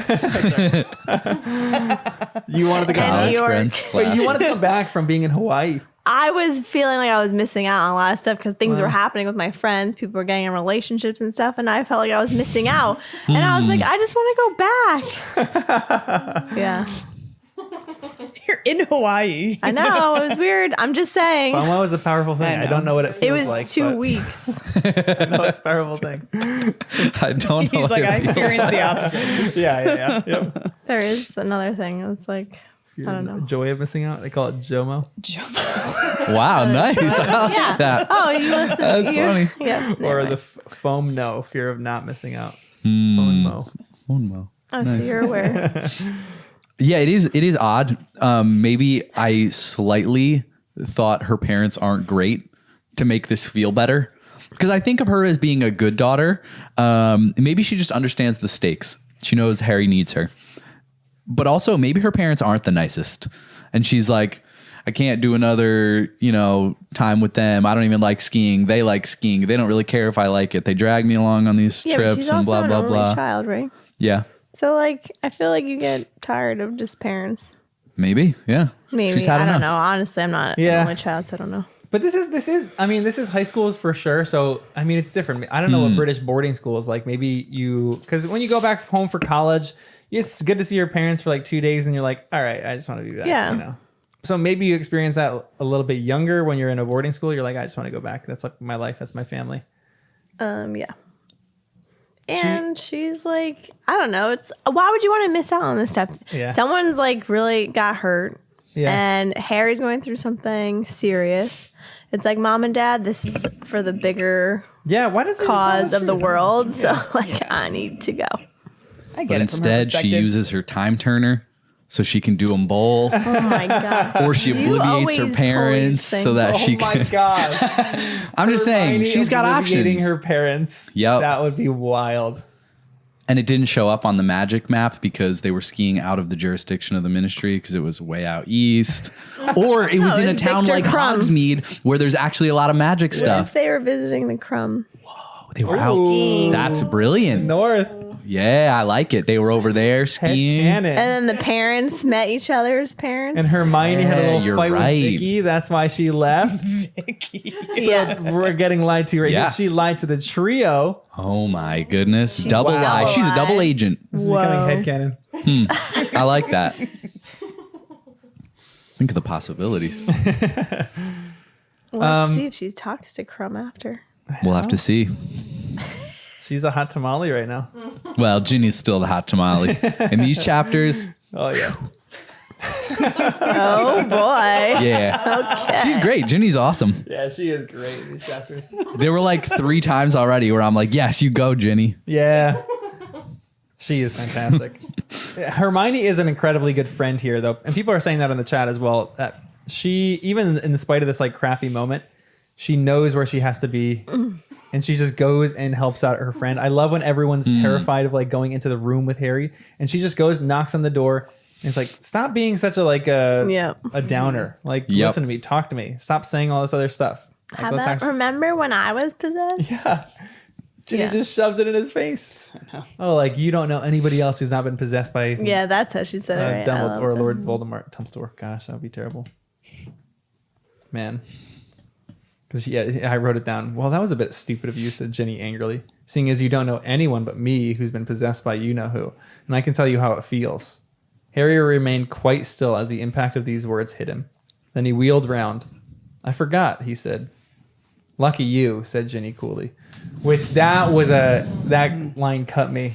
She has not been able to forget about that. I mean, obviously she wouldn't be able to forget about Right. that, but that has stuck with her for her life. She's never gonna like be able to completely forget about that. Such an invasion. It's so sad. That was good for Harry because it's not, he was, so much has happened to him, but it's not Yeah. only about him. Yeah. That was a good reminder But from he's her. like so selfish. Because he's only thinking about him, but he thinks he's helping others by thinking Yeah. about him. I don't know what that is, but that's That's a great point. it's yeah. Because sometimes you just do that in your life. You feel like you're helping others when you're not. You're not doing anything for them, but you're thinking of yourself more. But you kind of disguise it as helping others. And I mean, Danny mentioned almost a theme of this book right now is alone. He just feels alone, and you want people to be around him. And his friends know that, and they know that they want to be around him. But Harry is like in this mood, and he pushes other people away. But Hermione breaks through that, which I love. And Ginny kind of breaks through that here too. She's like, Well, he "Harry, thinks that he can could like hurt people at this Yeah. point too. So I get that. I'd want Yeah. to stay away also. Agreed. And then he kind of gets little glimpses of people not wanting to like yeah. be around him. So then I would probably fall into that a whole little gossip. Yeah. yeah, like don't come near me. Yeah. That is a thing. You just understand how Harry's feeling here. I feel like all of us have kind of been there to some extent. But they're giving each other gifts. Do you remember what Ron gave Hermione? A kiss. No, I don't remember. I would like that. Okay, it goes. This is what it says. Hermione jumps in and goes, "Thanks for the book, Harry," she said happily. "I've been wanting that new theory on numerology for ages. And that perfume's really unusual, Ron."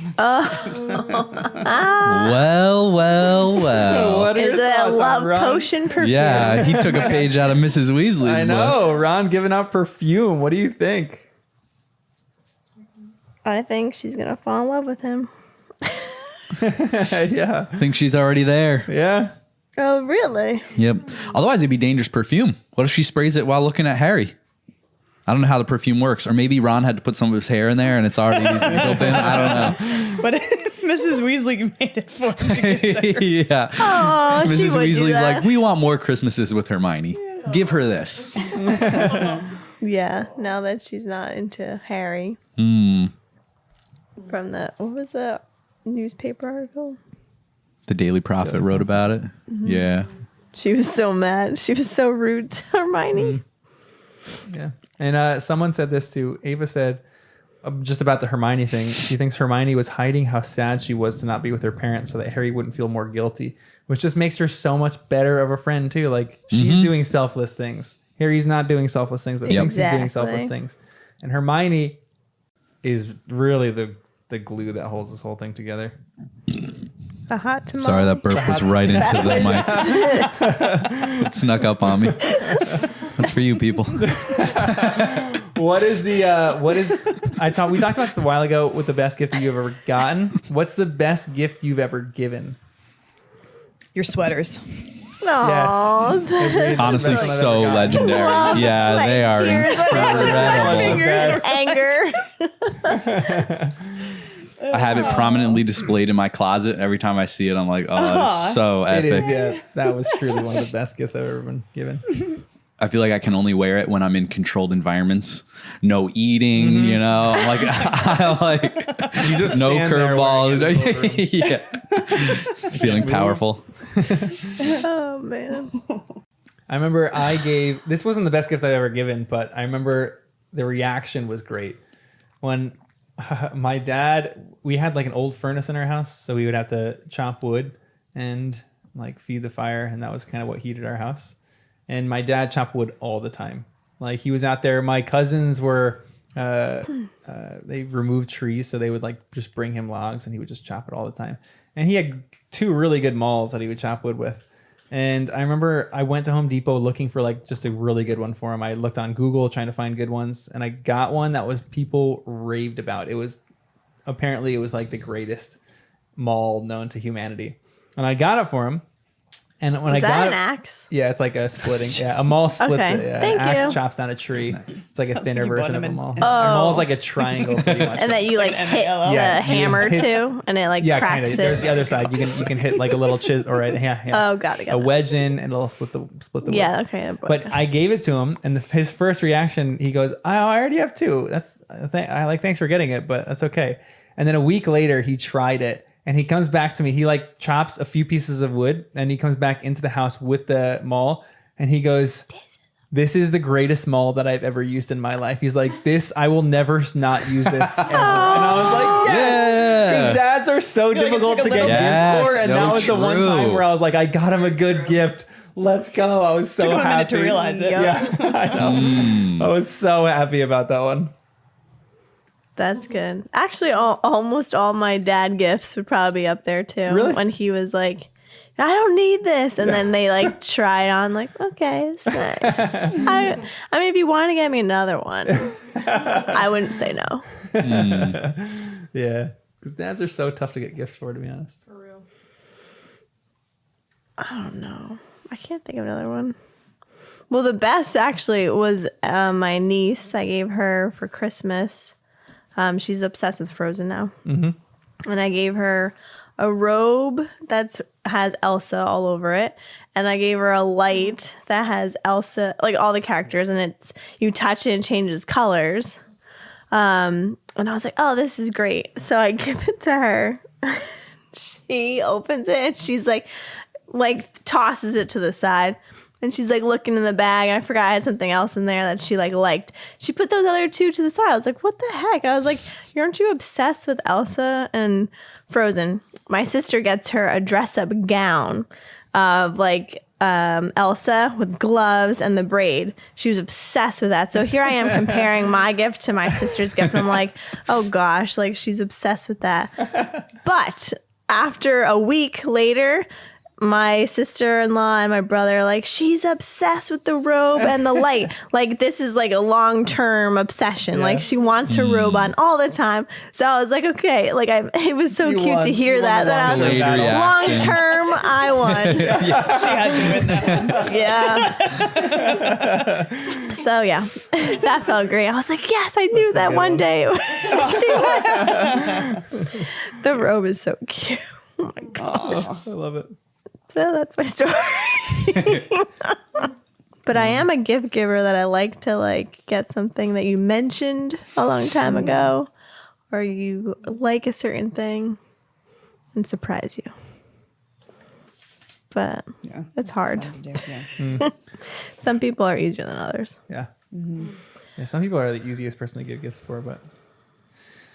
Okay, they go to St. Mungo's after all the Christmas stuff, and they're spending Christmas on the closed ward, which is the chapter title. And one of the healers thinks Ron has spattergroit. Do you actually think he does? He says he doesn't, but this is a licensed healer. A licensed healer. I guess a licensed healer. I don't know what else you'd call it. An official healer. Do you think that he has spattergroit? Or do you think he ever will get spattergroit? Just sounds awful. I know. Or they never seen so many freckles in their life. I know. It's true. His face is just covered in freckles. I love freckles too. It's weird that I'm wondering how full this barrel of Eli's needs to be that you're standing in. Neck high? Or you just have your feet in Eli's? You got to take a bath. And you have to be fully naked? And then does that mean a werewolf could never be healed from this? Because every time it's a full moon, they're a werewolf. So maybe werewolves get spattergroit and they're trapped with it for life because they can never go through the remedies. Yikes. I love that. That's what goes through your mind. All the questions of what if, how to get healed from this. What do you think about them seeing Lockhart though? So this happens after where they're walking up to the closed ward and they see Lockhart. That was Almost suspicious, to be honest. Really? I was a little bit on my toes for some of this stuff. And that was one of those things where I'm like, what are the chances? Yeah. This is the wizard hospital for the entire area. And they run into the one person they know here. Well, the two people they know, whatever. I was like, oh man, I don't know. But when they said to close the door, I was like, oh no. Didn't they say when Lockhart came in and the healer? So then I was like, is the healer a real healer or is it Voldemort's? This seemed like a little dangerous time. I was not psyched about the whole thing. I'm kids running off alone. Yeah, and they all go and they're like, close the door. door behind you. And I'm like, oh, I think that's what they said, right? Yep. I'm still skeptical. So I was, Again, I'm too trusting of the reader. You're like, oh, Lockhart. But it was actually kind of nice seeing him. I was like, oh, Yeah, right? It is kind of like I wasn't threatened by him. I'm like, oh yeah, it's like a restart for him. Yeah. not him. It was him as a distraction to catch someone. Bait. He's got a little, That's little what bait. I thought. Yeah, I mean, But it worked out okay. out of everyone in this hospital, they just happened to run into Lockhart. Maybe there's something behind it. Then again, I mean, I just ran into Danny's brother in a very large city while I was on a date. So Small world. there you go. That's fair. I know. Twice. Walking, yeah, that was wild.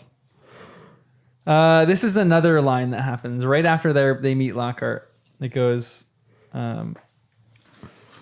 what? Said Ron, looking amazed. Harry wanted to stamp Ron's foot. But that sort of thing is much harder to bring off unnoticed when you're wearing jeans rather than robes. Is that your dad down to the end, Neville?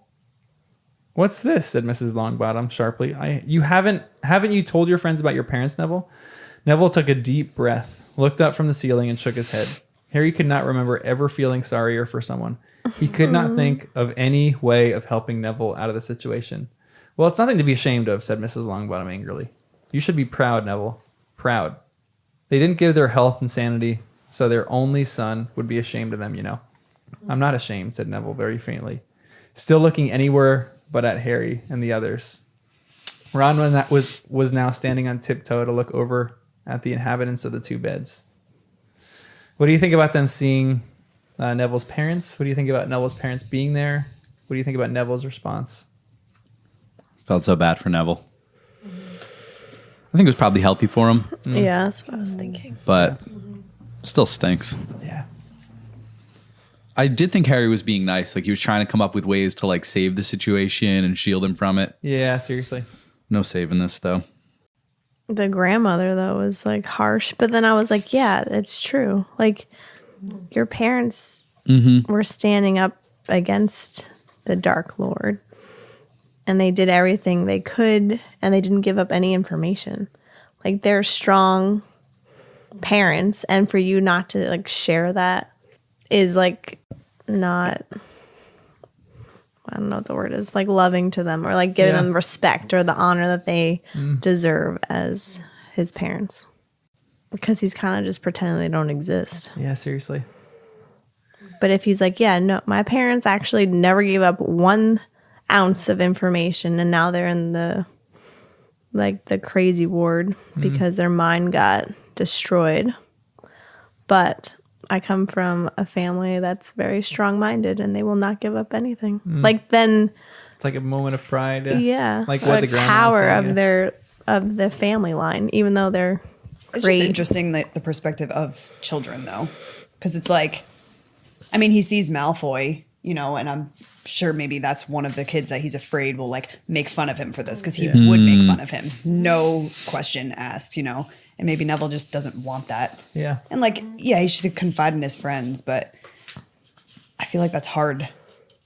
That's like a serious situation. So that's hard for kids to kind of be vulnerable in that way. I guess it's hard to put my mind in that childlike mindset. Oh yeah. Because I'm like, why do you care what Malfoy says? Yeah, for Right, sure. right. Now. Your friends then, and that's what you care about. So if you don't, But Malfoy doesn't have any friends. He has Crabbe and Goyle. Yeah. when you're in And he's really right. loud. And like the status of the school, you know, I don't know. It's like, No, I get like that's the high school or the school Right. thing. I just you could say a few things and shut it down. right. But yeah, It's easier to say that in your 30s. Yeah. well, that's what I'm saying. Yeah, I yeah. can't put Right, myself in that. Neville is still like damaged by this because this is another line that happens after that just made me tear up so much. It's like such a beautiful moment. Neville's mother had come edging down the ward in her nightdress. She no longer had the plump, happy-looking face Harry had seen in Moody's old photograph of the original Order of the Phoenix. Her face was thin and worn now. Her eyes seemed overlarge, and her hair, which had turned white, was wispy and dead-looking. She did not seem to want to speak, or perhaps was not able to. But she made timid motions toward Neville, holding something in her outstretched hand. Again, said Mrs. Longbottom, sounding slightly weary. Very well, Alice, dear. Well, very well. Neville, take it, whatever it is. But Neville had already stretched out his hand, into which his mother dropped an empty Drubel's best blowing gum wrapper. Very nice, dear, said Neville's grandma in a falsely cheery voice, patting his mother on the shoulder. But Neville said quietly, thanks, Mom. His mother tattered away, back up the ward, humming to herself. Neville looked around at the others, his expression defiant, as though daring them to laugh. But Harry did not think he'd ever found anything less funny in his life. Well, we'd better get back at it, sighed Mrs. Longbottom. drawing on long green gloves. Very nice to have met you all. Neville, put that wrapper in the bin. She must have given you enough of them to paper your bedroom by now. But as they left, Harry was sure he saw Neville slip the sweet wrapper into his pocket. I can imagine Neville's bedroom is literally like, he has droves, he has like cabinets full of these things. Just like a physical representation of his mom, of just like knowing his mom in a different way.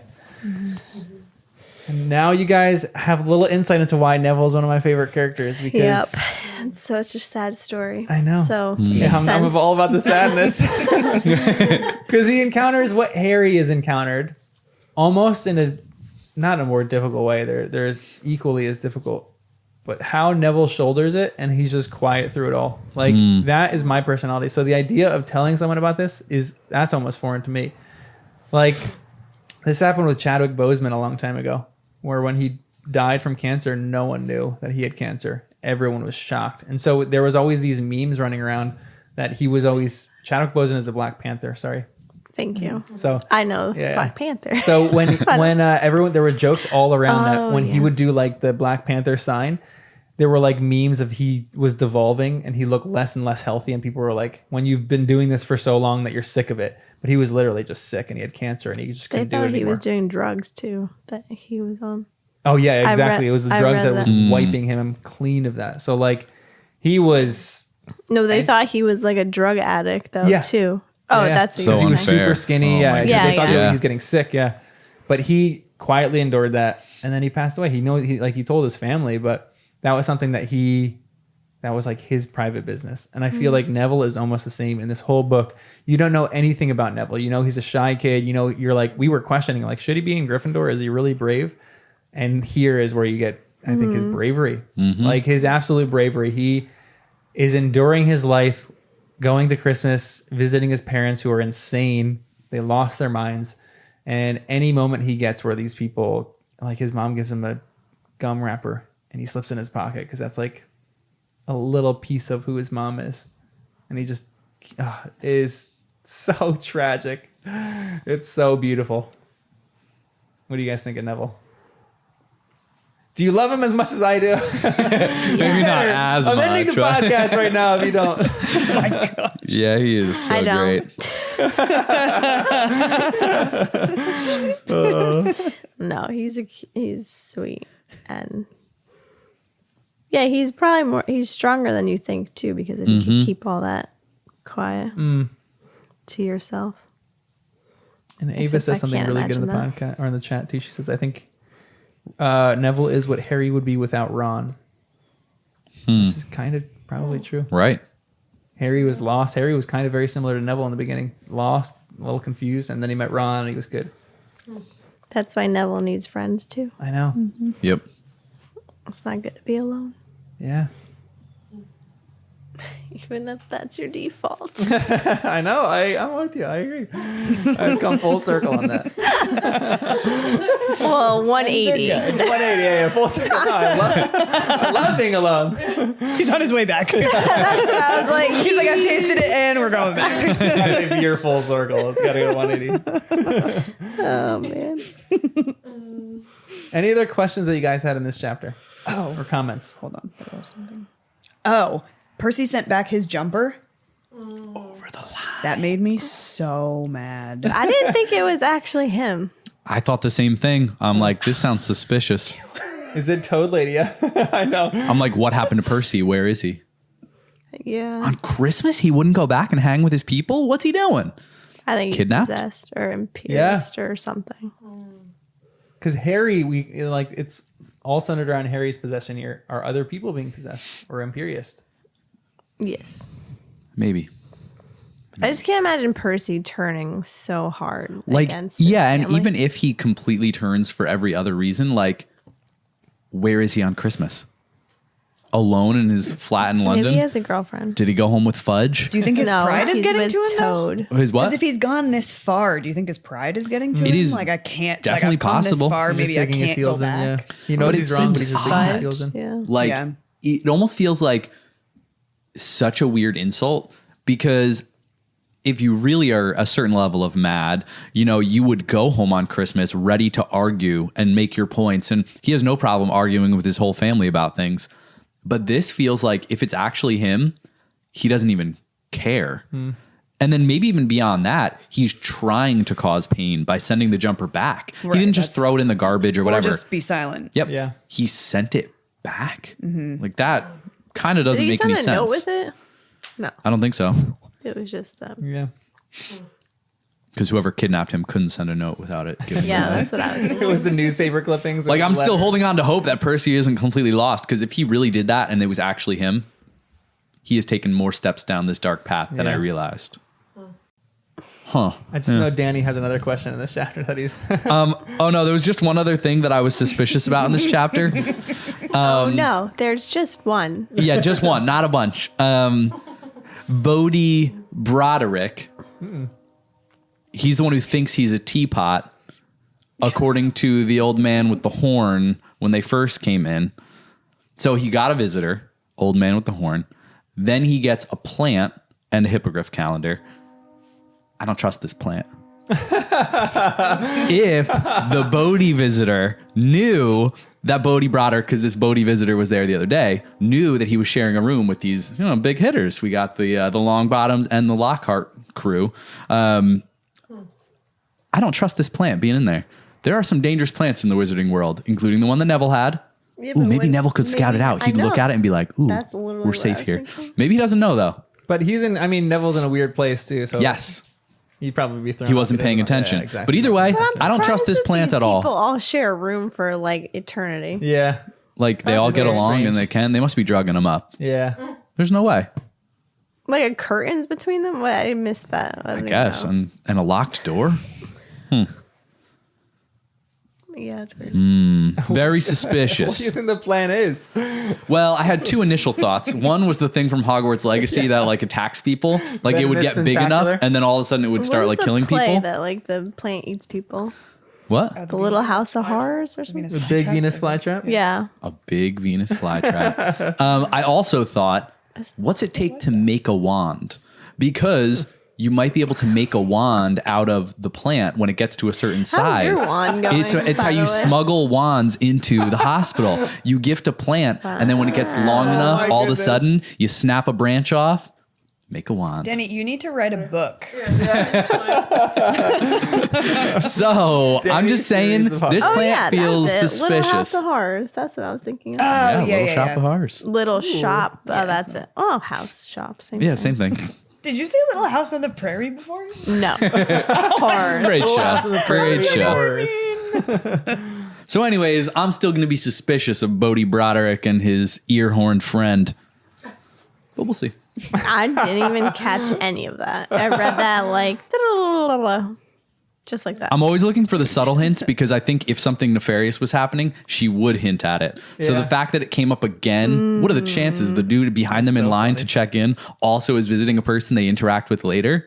Yep. But she 49th left Ward, things are no going hints about the polyjuice potion and crouch, and we picked that up. Yeah, So your theories. Yeah, but she left no hints about the plant becoming a wand plant either.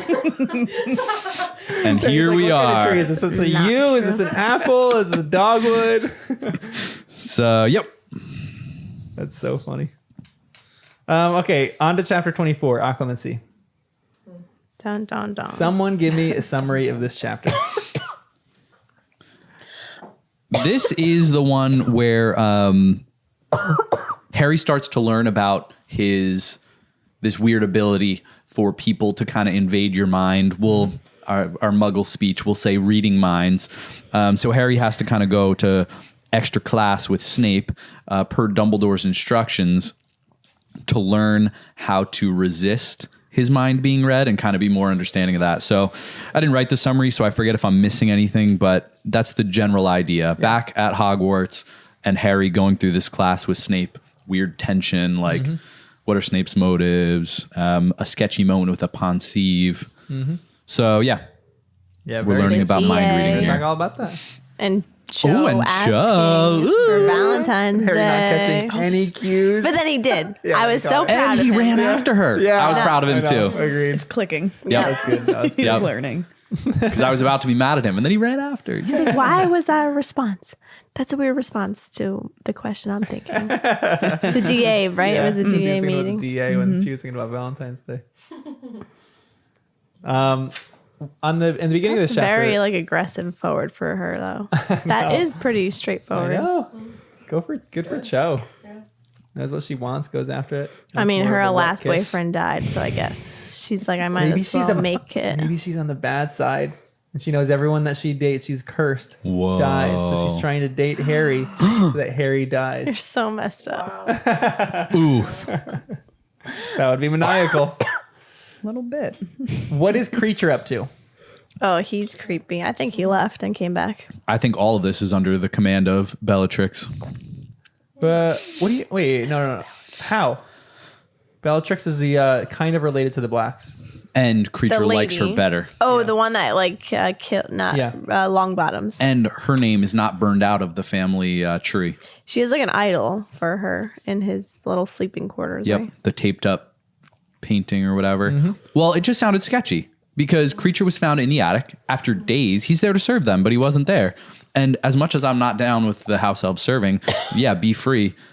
But what we do know is he can't leave the house unless commanded. All right. Down the wrong pipe. I want to hear your theory too. So we know he can't leave the house unless he's commanded to, except Harry did bring up the point that Dobby left without permission, kind of. Although Dobby was seemingly, possibly told to watch Privet Drive. So maybe he left the house under command, but just went a little farther than he was allowed. The point is, house elves do not listen perfectly. Yeah. And even if they did, multiple family members can give conflicting instructions. There could be, for example, a painting of dear Aunt What's-Her-Face in Bellatrix's house.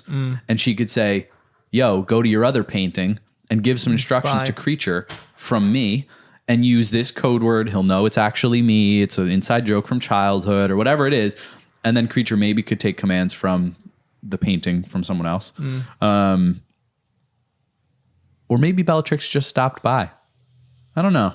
Bellatrix stopped by the Maybe. house. I don't think she could get into Grimmauld Place, but I'm curious. It was the Blacks' house for a long time. Do they know all the ways in and out? Does the Flu Network still work there? Yeah. Is there a secret passage into it? Their clothing is moth-eaten, so moths can get in. Yeah. And that's a muggle thing. I mean, that's another Maybe interesting moths one. aren't muggles. The there's a protection on the Dursleys' house, but they still They're use magical. Flu Network. Yeah. Yeah, right. So I don't know, but I haven't trusted Creature this entire time. And what was he doing in the attic, even if he was in the attic this whole time? Yeah. It just doesn't fully line up, and I'm not sure why. And then, yeah. Could he have left? That's the question in my mind. I'm thinking maybe. Jen, could he have left? I think so. Where would he go and why and how? He would go because he doesn't like anyone in the Order of the Phoenix. Like just because he doesn't like them, he would rebel like Dobby was kind of. Yeah. I think also, though, I was wondering is it possible a house elf could visit someone in the Prisoner of Azkaban? How? And why? Azkaban. Yeah, that's. I was like, that is so weird. I was going to Visit a prisoner in Azkaban. yeah. Whatever her name is. So you think it's Bellatrix too? Yeah, but just because she has like a shrine. No. And Creature has the picture of Bellatrix. Yeah. So she could be talk giving to him? commands directly through that. No, that's what there's. If she has a picture of herself, she took a selfie in Azkaban. I wonder what the extent of that is. You break a rock off in your cell, you make a really nice portrait of yourself. Anyway, I Is feel it like enough to but create then a I was connection? thinking that Creature is able to give information about everything going on with He the can Order. at least send and then information. like yeah. now, oh, guess what? Harry's back here. He had this, and this experience, and like just sharing everything. Right. And even if Bellatrix is in prison, I think they just you know. chop his head off and put him on the Oh wall. my, it's what he wants. That's what he wants. Or they can set him free. Rehabilitation. No, don't set him free. He has all this information. Yeah, I know, I'm kidding. But also I Then do a feel part of bad me for was him. like, did Hermione just give him a piece of clothing, and now he's gonna open it on Christmas, and it's frees him. And then But he's they gonna did go. warn against that. Harry was like, you can't do that, right? You know that because he can't be free. Would she go against that and do it anyway? I don't know. I sure hope not. Yeah, the creature situation, sketch city. What if you're in jail and you paint a painting all around your entire cell? You're almost part of the art. Then can you be in the portal? How is that? But the problem is you'd be trapped on the other side. But at least you'd be able to explore the world through paintings, maybe. At least the ones of you. Or like you paint yourself in with the Mona Lisa, so you can like take a a trip to the ghost. Louvre whenever Yeah. you want. That's like a ghost. You become a ghost and you can't ever not become a ghost after that. oh, you're You paint trapped in the yourself painting into a forever. Painting, and you're just in that painting forever. And you have to like cover your whole body in Like paint, so that- then you're just that's kind of like trapped. that Netflix series we were watching. But if you knew you had a life sentence in Azkaban, it might be worth Might it. as well, yeah. But this is where he's learning occlumency. And they have a guest, a visitor. Snape comes, which is just a little creepy. And he goes, occlumency, Potter. Magical defense against external penetration, or of the mind against external penetration. An obscure branch of magic, but a highly useful one. What are your thoughts on occlumency? It's a weird skill. Because it made me think, like, what was Snape doing in the dark side, on the dark side? Yep. Was this his skill? Was this what he did to his enemies? Because even Sirius acknowledges that he is an incredible occlumens. That's why he doesn't wash his hair. It's another layer to penetrate. It's just, yeah, I didn't think of it the opposite way. That's funny. You get slowed down. You start penetrating Snape's mind. You're like, It's "Ugh." too slippery and Yeah. oily. Like a magical potion grease that he's. Yeah. Wow, But that's yeah, it made me think of what was he doing. But then it's great, like and then I sometimes go back, like, what if he's still not fully on the good side? I think he is. I mostly think he is because everyone trusts him. But the sketchy moment that we saw here, the hidden memories. Yeah, but so when you use it for the pensieve. Yeah, he took memories But- out in case Harry saw something and then put them back in at the end. That was sketchy. He put them back into his. Yeah, which makes me think he literally was like, I don't want Harry to see this because he doesn't know how good or bad Harry is. Yeah, he probably doesn't want Maybe. Harry to see what he's done in the past. I know. Well, yeah, whatever it is, he's What has he hiding done in the something. past? That much we know. He's hiding something from Harry, right? His sketchy. parents, something with his parents probably. And then something that he did. I just don't like that he's hiding something. That felt so Dumbledore- weird.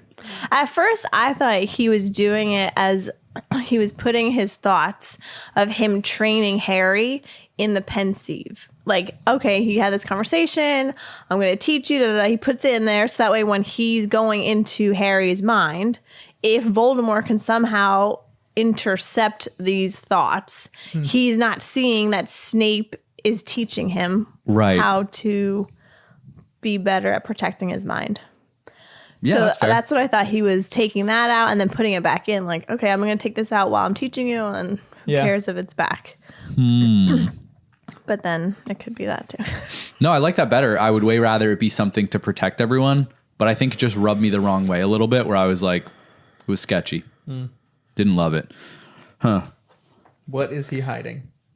If you had to guess what those memories were, what would they be? So Jen, you think it's what he's done in this past and in his Death Eater life? And you said maybe Yeah. something with James and Lily. Yeah. What do you think that would be? He like either somehow betrayed it or somehow could have saved someone, protected someone, but he didn't. Because they went to school together. And maybe he just, when you just ignore something, it's kind of like you sided with that side. What am I trying to say? But like, if you don't do anything, it's also something. Yeah. When you're not trying to protect, let's say, Lily and James. Like turning a blind eye to something. So maybe that. And maybe he's embarrassed of that, so he just takes it out so Harry doesn't see it. What do you think it is, Danny?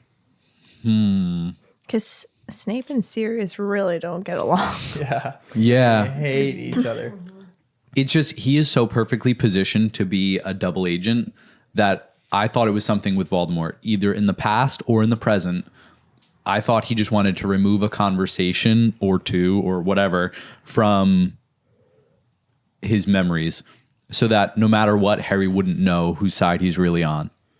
So I took it as that, even if it was long, long ago, there could be, because the fear right now is that Snape could still be the one who's loyal to Voldemort. And then everything over the past 14 years has been him infiltrating Hogwarts and waiting. So if that was an agreement he made with Voldemort, he would need to hide that from Harry, even on the off chance that Harry could actually get into his mind somehow through this. But couldn't a Dumbledore do that?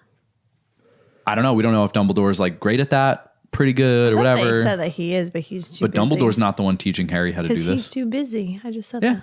But I feel like Snape's better, and I feel like Voldemort's the best. Well, I You're feel thinking like Dumbledore's the best? No. I agree. I'm just thinking maybe it's good to have Snape doing it because he's been in that world, so he kind of knows how they think. Oh, yes, knows how yes. they attack, knows what they like to do. So that would be the best person to teach you. I think Dumbledore has the same skill set, but he's too busy. And why not have someone teach that's in that mind, that knows that mindset, Yeah. and not the good person. And if he had some secret arrangement with Dumbledore and he's good, he could be hiding that from Harry because he's afraid that Voldemort could see something through Harry in his mind. Yeah. But I still am viewing this connection as being more one way, Harry to Voldemort, not the other way. But maybe nobody fully understands it, so he's just playing it At the end of safe. this chapter, I don't think that's By the end, you're case thinking it's anymore. kind of all directions and Because we read that he kind of forgets some things. I forget what those lines are in the end of this chapter. No, or maybe I misheard it. No, you could be right. Maybe. I think you're right. Harry, he Ron comes to check on him, and he's like, I don't really know what was going on. And Ron goes, "Oh, Hermione said that you would have a weak mind because Snape was, infiltrating your mind, so it's weaker now." So then I thought Voldemort was now able to get into his mind so much easier, and he couldn't remember certain things. I don't know if it was just that he was tired, or it kind of reminded me of what Ginny was explaining. There's periods where you can't remember what's going on. Or I'm making this up. Because I thought towards the end of it, when Ron's checking in on him, he kind of says something like that. I think you're right, but I can't remember what it was. Yeah, maybe I'll see it when we get there. Yeah. There's a lot of interesting lines in this, but this is a longer one where Snape is kind of explaining things, and this is kind of with your point. You don't know what side Snape is on. If you read this paragraph thinking Snape is good, you're going to read it through that lens and be like, oh yeah, obviously he's deceiving Voldemort. If you read it through the lens of he's bad, you're going to read through this and be like, oh, obviously he's deceiving Dumbledore. And he goes, only muggles talk of mind reading. The mind is not a book to be opened at will and examined at leisure. Thoughts are not etched on the inside of skulls to be perused by any invader. The mind is a complex and many-layered thing, Potter. Or at least most minds are. He smirked.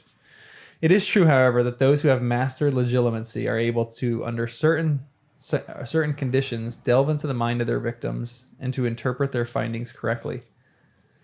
The Dark Lord, for instance, almost always knows when somebody is lying to him. Only those skilled at occlumency are able to shut down those feelings and memories that contradict the lie, and so can utter falsehoods in his presence without detection.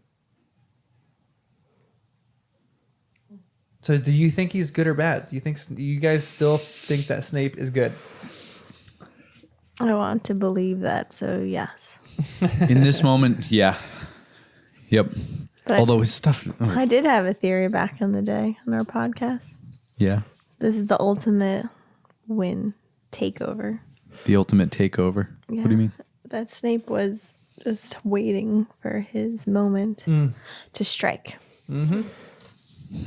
But Go ahead. no, that's it. If there was something that happened... So you guys are both trusting of Snape, right?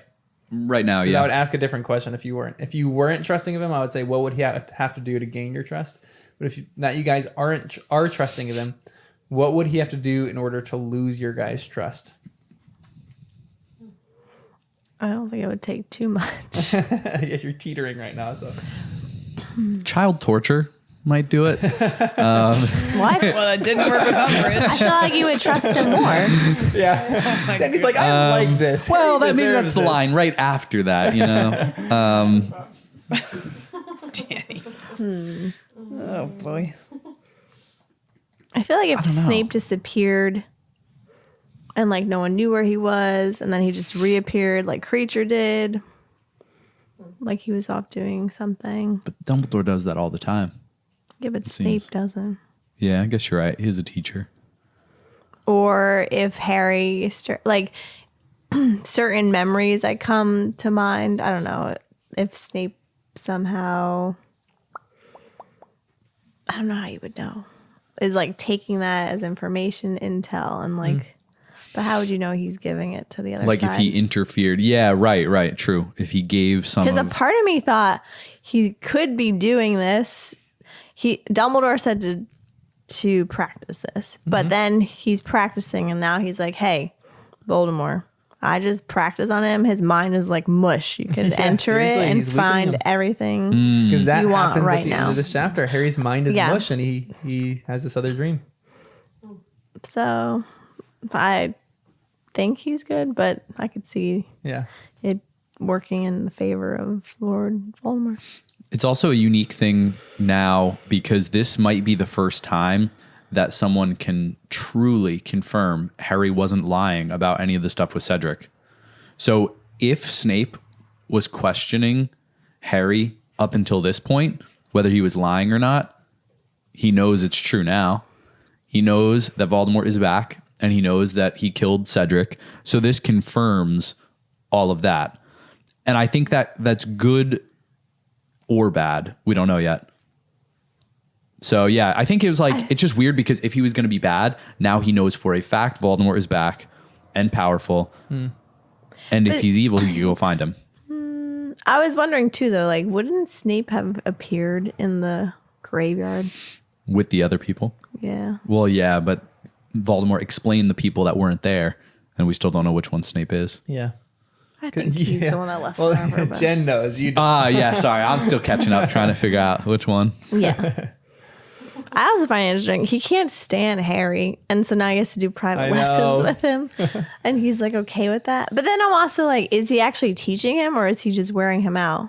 Yeah. Because he keeps saying try harder. Yeah, and he's- Snape tells Harry, and I'm like, how do you try harder when you He's not literally being given helpful. no information on That's how what to Harry battle says. it? It's like, you're not teaching me Yeah. how to do it. It's like in sports, it's like just do it, but Right. you're not giving me any skills. Like, how am I supposed to turn my hands, or like how am I supposed to swing the bat? I don't know. Like Yeah. just Do you think that he would have learned this with Dumbledore or Lupin being his teacher? Lupin, yes. Dumbledore, I've never seen him teach. Yeah. That's so It'd be true. terrible. Maybe that's why he's headmaster.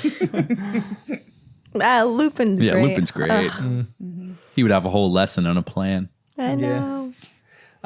There's a moment that comes before this, though, when Harry's about to leave and they take the night bus, and Sirius gives him a package and says something like, whenever you need me, just check this. What is in the package? Because he doesn't open it. I thought a book. What do you mean? How would that? I assumed it would be like a mirror diary of some kind. Like he writes in it, and then whatever he writes would appear, like instant messenger. You know, AOL Instant Messenger. yeah, that then Sirius could use. But whatever's in the package, Harry should have had like years ago. Yeah, Like, seriously. I what- know. Just give it to him so you don't have to use the flu network and Yes. whatever else. Yeah, but maybe it's something in the house. Like maybe it was in his What? parents' house. Yeah, and he could only This get it at this item, point or something like And that. he yeah. was only able to get it now. Yeah, and that would make sense. Or maybe it's like whoa, risky. Whoa. Why didn't Sirius go to this house from the get-go?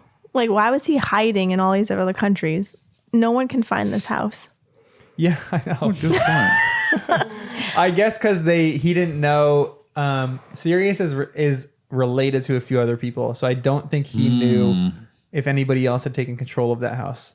So he's related to Bellatrix, and Bellatrix is related to Narcissa Malfoy. So he didn't know maybe the Malfoys had gone in that house and like taken it He for them. can't their own. just show up as a dog. He probably could have, yeah. But we know He should've Lucius just took knows it his out. dog form, though. Yeah. Although he maybe didn't at the time. How did he find that out, though? Could have been through Snape. Could have been when... So then Snape's not good. Oh, we don't know, though. Well, Wait, when else could he have found out, though? Close with Malfoy, right? Like he's always protecting him, so it's weird. Oh, also, it was Or is it a interesting that this cover? is the first time That's like a I cover, imagine Snape actually. found out Harry could have been a Slytherin. So I was wondering if that would have changed his mindset because Snape got to see potentially that little flashback in Harry's mind to the hat saying you'd make a great Slytherin. So I was hoping that'd form a little bond between Snape and Harry where then he'd be like, oh, he's not just a Gryffindor. There's some Slytherin in him. But now I'm thinking that Snape with the whole. Oh, you weren't saying this. This is what I was thinking Yeah, no, while go you for were it. talking.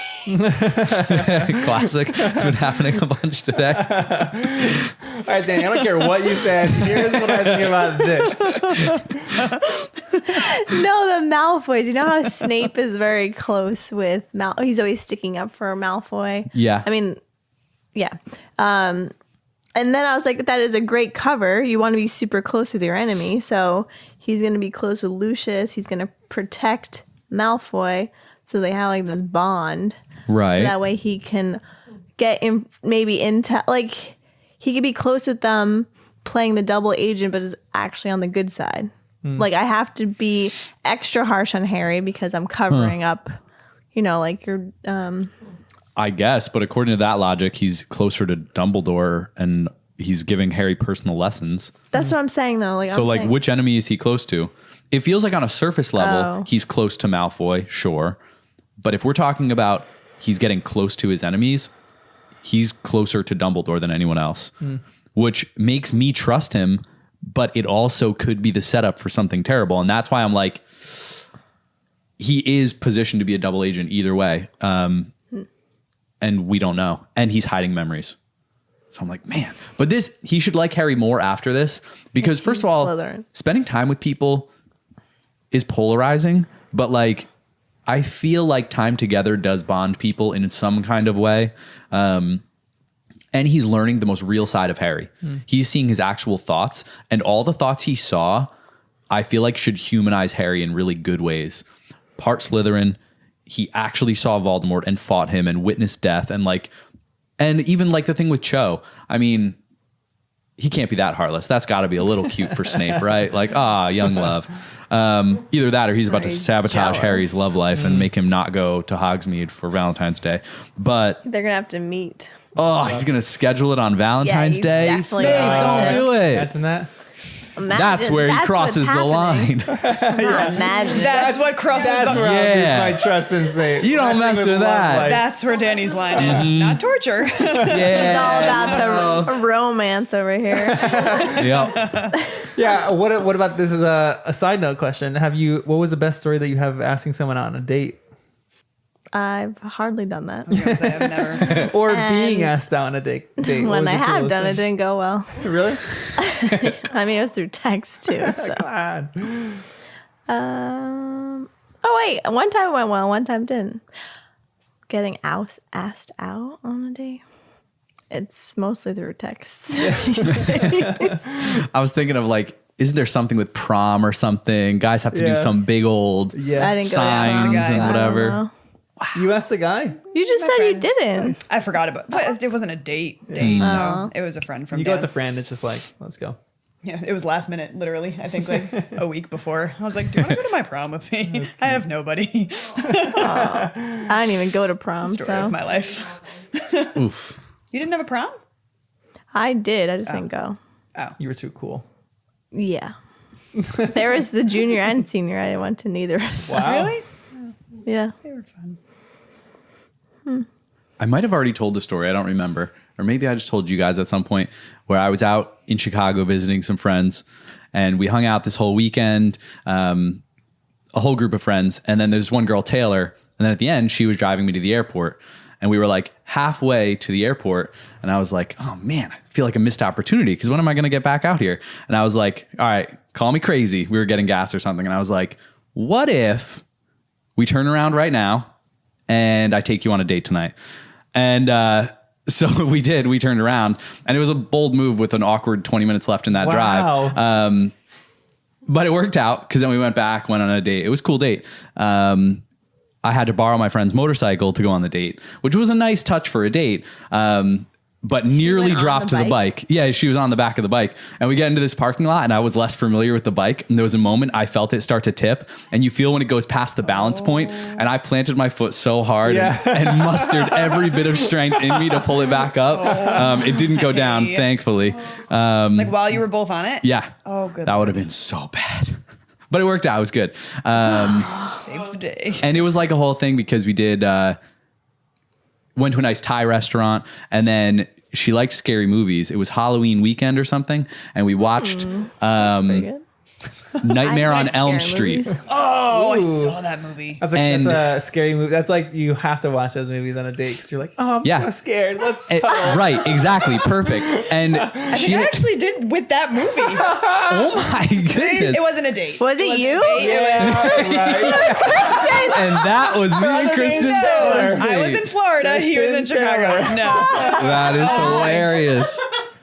Sorry, that just like triggered a memory. She had kind of made it sound like, oh yeah, scary movies are so lame, whatever. I want to be more scared, whatever.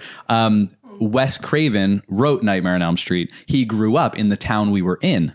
So I had already done some digging ahead of time because I just wanted to go to Elm Street, the street that Wes Craven grew up on, because there's a cemetery behind his house that inspired all of his like horror movie writing. So we went to that cemetery and walked around at midnight. And we held hands. It was great. It was a lot of fun. Did you lean in for the kiss? No kiss. 90, and went 10, home and never went on another date. 10. But it was a good time. That is great. That is good. Part of my love of plants came from that weekend. Really? She was huge into plants. Yep. Plants. I thought you said plants. And she made them sound very accessible. So then when I got home, I'm like, I could do a succulent. Yeah. So maybe it didn't work out, but at least I got some plant love out of it. I was set on a path. Not the same as John, I know, but a similar path. Yeah, you can't really see on the stream, but the whole wall over there, the windows are just lined with plants. Got some good ones. And there's a massive one over here. I don't know. Can you see that in the stream? That I only just noticed. Yeah. It's the size of the wall. Any other date stories? Any other good ones? Juicy date stories? They're usually bad. Yeah. Every once in a while, there's a good one thrown in there. I did have one. Well, no, but you're asking out. It's never like a good ask out. Yeah. It's always, but there's good dates. Yeah. But that's not answering your question. No, that's right. Jen, you can answer it however you want. Just talk to us about dating life, everything. Yeah, I'll share with the world all my fails. I hate the one thing for me. I asked two people out, and I think I've told this story before with both of these people on the podcast. With the one girl I played tennis with, when I asked her out initially on a date, I saw it in her face. She was like not wanting to do it. So that's why we did like tennis in like the public, because she was into it, and I was like, I'm not gonna do anything crazy. And then she texted me and she's like, I'm sorry, I'm sending to this, and I was fine. Huh?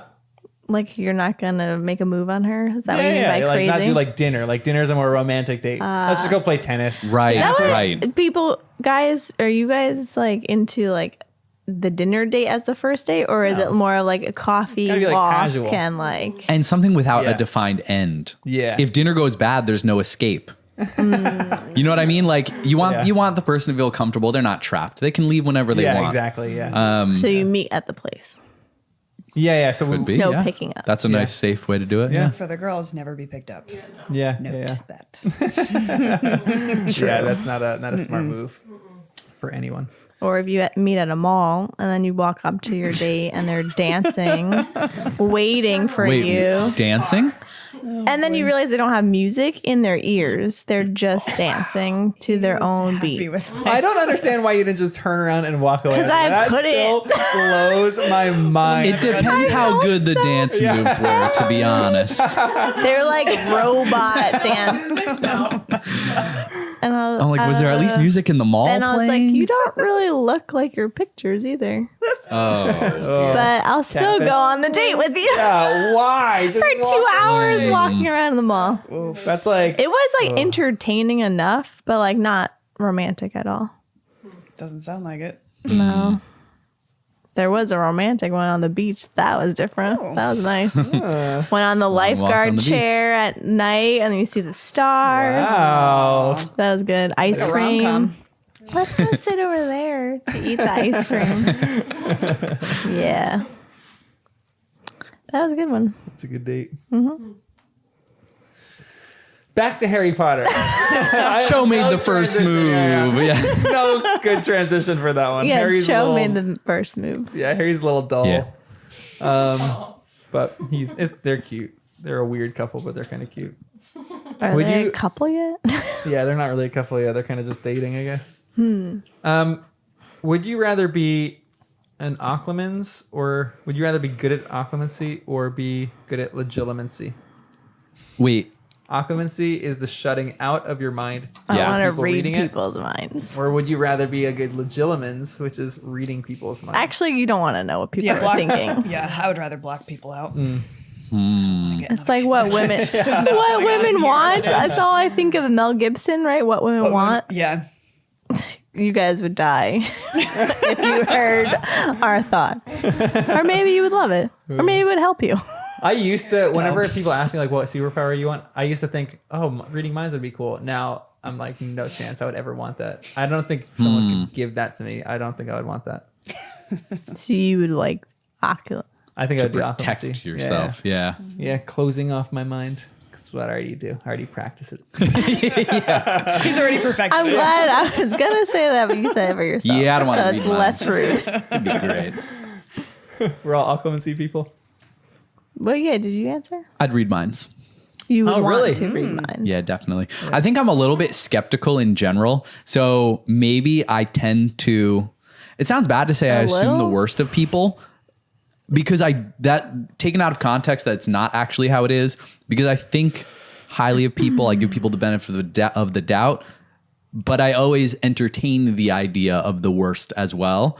So I feel like reading people's minds, it would be a harsh first month or two. And then after that adjustment to like, oh, wow, people have some weird thoughts. Then I feel like I'd get used to it and I would like that. But I'd have to shut it off, just like Yeah. about time. Maybe I would have to kind of reach that place where I would say some situations it's okay, some it's not. And if I was really comfortable, eventually maybe I would just say I'm never going to read minds. Or I would do it just for entertaining. Like I'd make a rule for myself, like only read minds of people I don't know. But I don't know. I feel like it'd be fun. Yeah. Could be for a little bit. Could be the worst. Get thing that ever really happened. good at poker. Yeah. Yeah, but what if you had a crush? Yeah, you could get Make so much money. so much money out of that. Oh my gosh. goodness. Oh my goodness. It'd be great. I was thinking of your romantic life. You could be like, does she actually like me? Yeah, I would love that. Yeah. You should- That'd be I can dangerous. ask That would her be out. against the rules though. yeah. Because then Why? how the relationship would never have to have healthy communication. Yeah. It'd become one-sided. So good. Such a great point. And you get, I feel like you might get, you generally you can tell if someone wants to go out with you or not.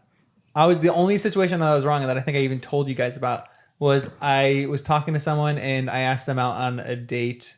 Like they left. I was in a library. They left the library. I ran after them and was like, hey, Laura, do you want to go on a date? And she looked at me and she seemed genuinely interested. She's like, oh, like, yeah, that'd be cool. And then she gave me her email address. I was like, I was like, hey, what's your number? And she's like, oh, can I give you my email address instead? At that point, I'm like, no chance she's interested in me. But I found out years later, literally years later, that she was so mad that I never emailed. I did email her, but we never like had a long conversation. I was like, she doesn't like me. So I like backed away. One of my friends told me she was so bummed that I didn't actually take Did her your on a friend date 'cause explain? She really liked me. Did she like forget her own number or something? Well, no, I don't. She didn't 'Cause that's explain that so thing. weird. Yeah, that's I know. what you need. I don't still want to find know out. why. Laura, come know. on. Laura, if you're So many questions. But like, why didn't she Why? come up to you in person then after that? So it was weird. We were still like around each other after that. And then in my head, she never liked me and she was the one that kind of backed away. And in her head, I was the one that did that. So sometimes she would come up to me and she would say something like, she said this to me once. She came up to me. She's like, hey, just so you know, like, I don't like blame you for anything that like happened or between us or anything like that. And in my head, I'm thinking, I don't know what the heck is going on. What do you mean? Yeah. Just but I'm be like, blunt and explain because what you I mean. was the one that kind of stopped emailing her maybe a little bit. Maybe she just wanted to go out, but I'm like, clearly she still wasn't interested at all. But apparently she was, and I was just completely way off on that. And she was saying, I don't blame you, like that you backed off and that you weren't interested anymore. Cold. I know, because I was cold, exactly. Yeah. And I felt so bad. So I found that out later, and I haven't told her, talked to her in a few years, but I felt so bad. You should just asked her out on the email. Still can. I know. Yeah. More to come next week on John's Love Live. All right, this podcast is taking a very different turn from what I wanted to take. Yeah. Guys, we just want to talk about Harry Potter. Harry Potter. Right. Tell me about your dating life, guys, and then as soon as it goes to mine. Okay, back to Harry Potter. Acclimancy. All right, so here's the thing. Why is Snape not comfortable saying Voldemort? Yeah. That is weird to me. And it actually made me think there's more to this. Well, why is Dumbledore totally down and Snape, along with everyone else, not down? Makes me think there's actually power in fear. Maybe? Or but in his speaking name? his name, why? Urgh. Yeah, I don't get it because does it summon him? What do you mean by power and fear? I was just thinking, like, is that where Voldemort's power is coming from? Because we were talking at the beginning of like Santa Claus. if he kills somebody, literally power, like literal or, like, power. Yeah, like if he kills someone, he could maybe gain their power. But is the power from absorbing their essence or something? I don't know. Or is the power from all of the people who witnessed or hear about that death now fear him, and that gives him an actual tangible power, or a general idea of power? What? I don't know. While you're saying that, just made me think of Elf and like Santa Claus. You said have Santa to Claus. believe. You have to believe that he can fly his sleigh and the reindeer Right. move. So now I'm thinking it's the opposite. You have to have fear so I can have power. Right. And it also, like John mentioned Monsters Inc. the other day, how Yeah. it's good and bad. And it's a similar dynamic, but like, is the fear something? But then that wouldn't make sense because not saying his name would give him more power than saying his name then. Yeah. Because, well, maybe that's the difference. Maybe Dumbledore knows, or he's saying, look, if we don't say his name, that's going to give him power.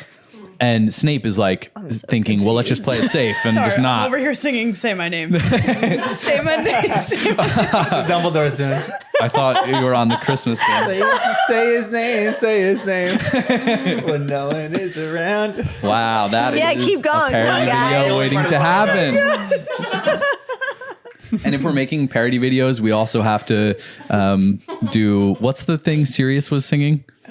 God rest ye merry yeah, hippogriffs. I feel like we could write that song. That'd be a good one. Yeah. Finish it. That's your And job. go to our YouTube channel to watch us.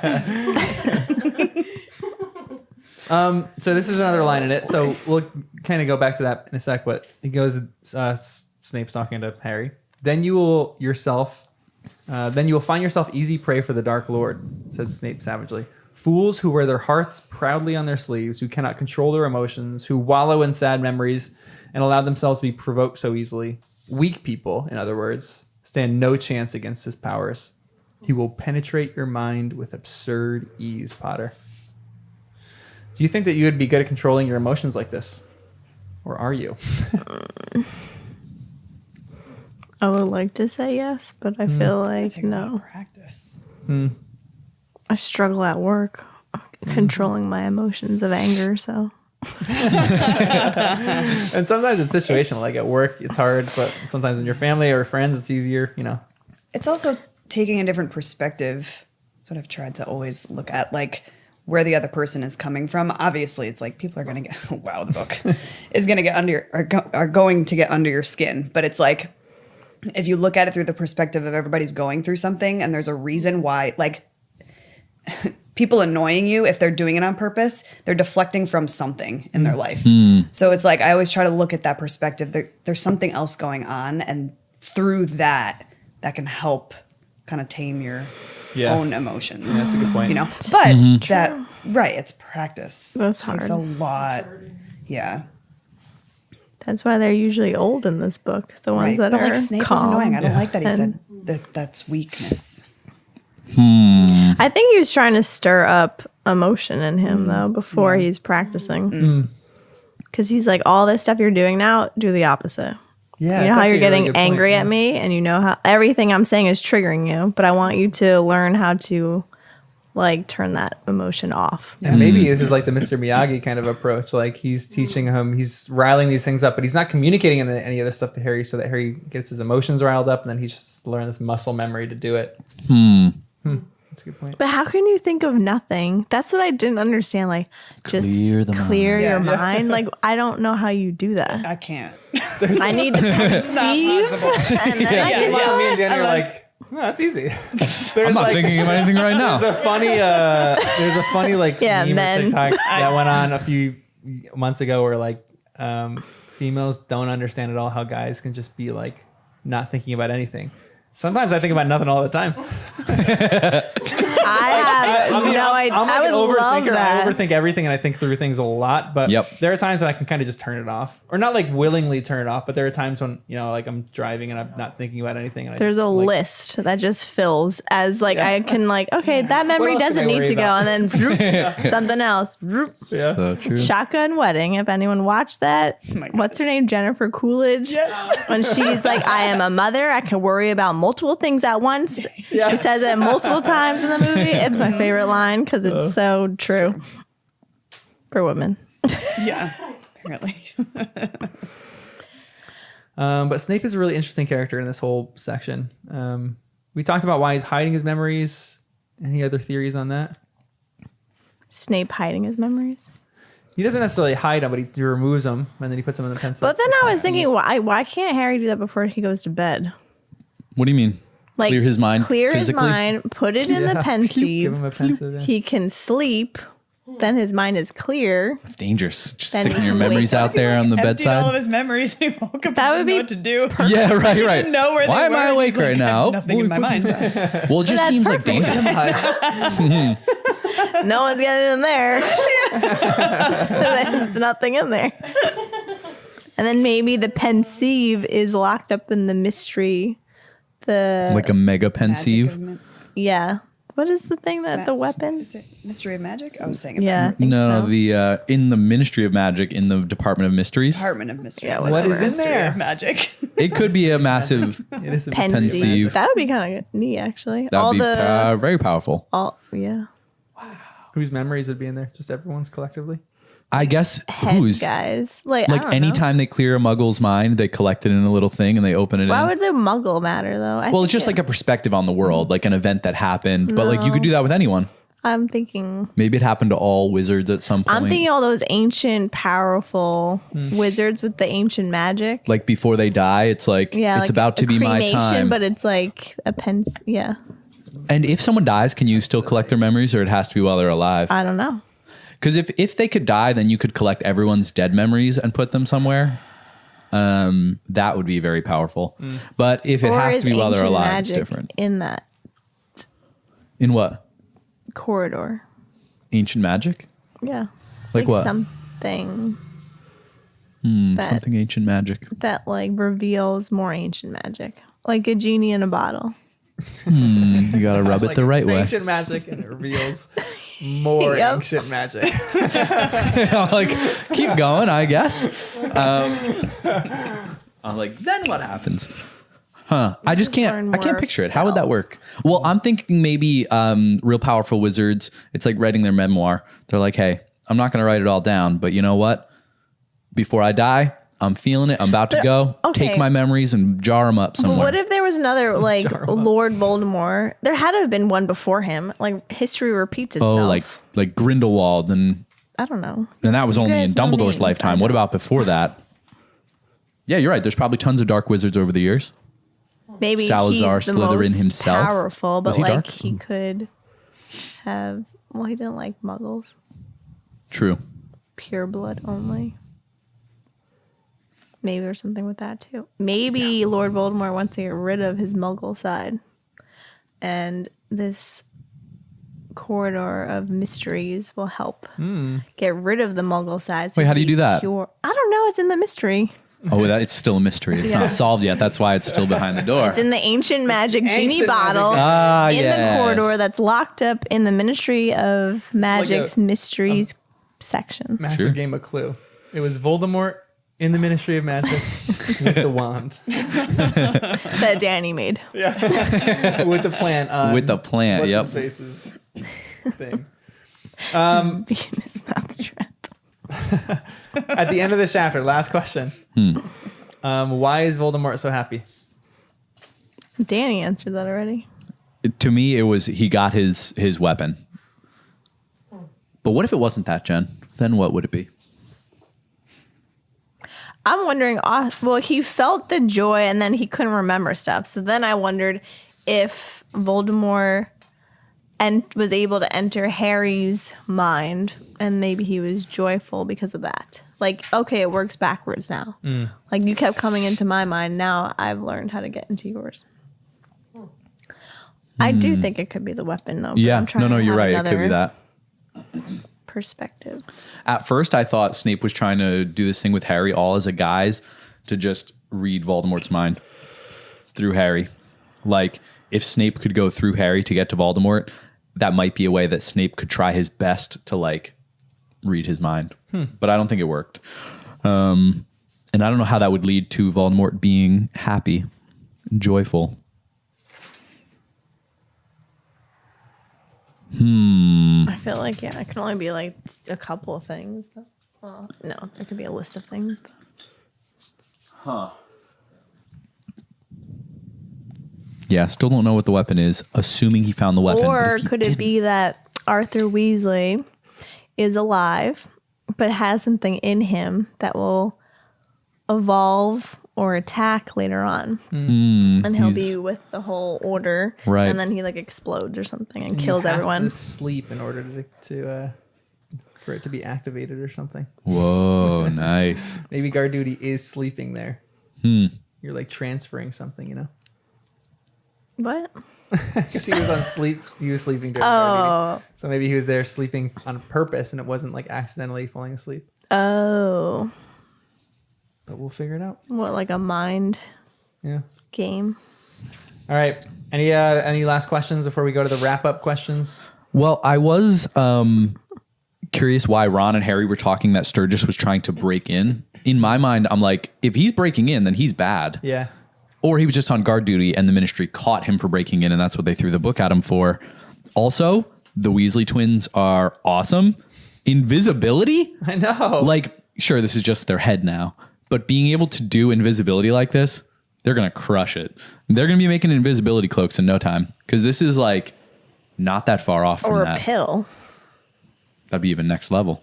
But like, this is seriously advanced stuff. So I want them to keep honing that skill. You're cute. Radiator. No, that's my nice. key. Sorry. Yeah. I was like, what Yeah. is that?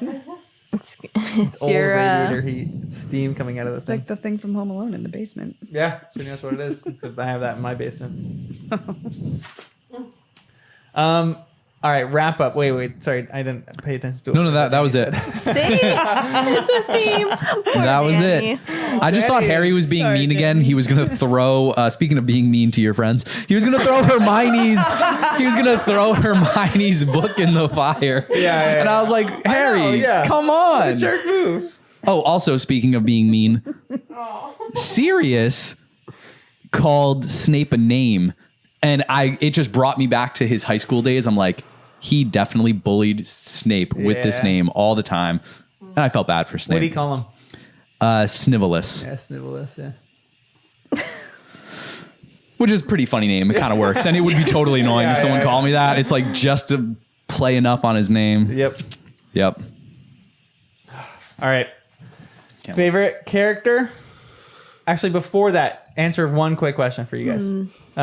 It's going to be something we can't answer. It's your favorite question of all time. I Jen. know. What would you say are the major themes of this book God. and then of the entire series? Danny right can answer this. Like, what is the theme of this book? It's kind of like perseverance through like difficult situations, controlling your emotions. It is interesting because he acts up in the beginning, right? He's literally, his emotions are everywhere. Yep. And now he's taking classes how to control this. Yeah. Seriously. Yeah, emotions, dealing with grief. Yeah. Also some trust. It's like, who are you going to place your trust in? And if you're going to place trust in somebody, are you actually going to trust them? Like with Dumbledore and, you know, since he's not really talking to him. What is the theme of the entire series so far? What would you say? Good versus evil. Huh. Maybe friendship. Lame.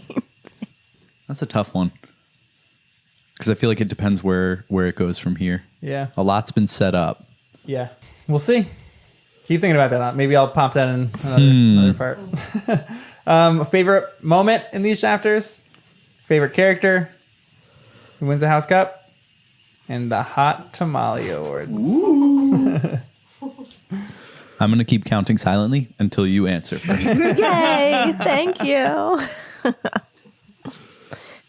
I do like the fact, like we get some answers with Harry. Like I love how Dumbledore is asking Harry all the questions, and we're kind of understanding the relationship between Lord Voldemort and Harry, and why he is, you know, like the mind reading and possession thing. I feel like I liked getting some of those answers. Yep.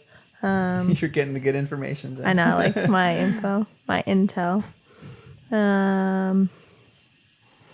Favorite character? I like Ginny when she was saying that. Like, why didn't you ask me? I went through this.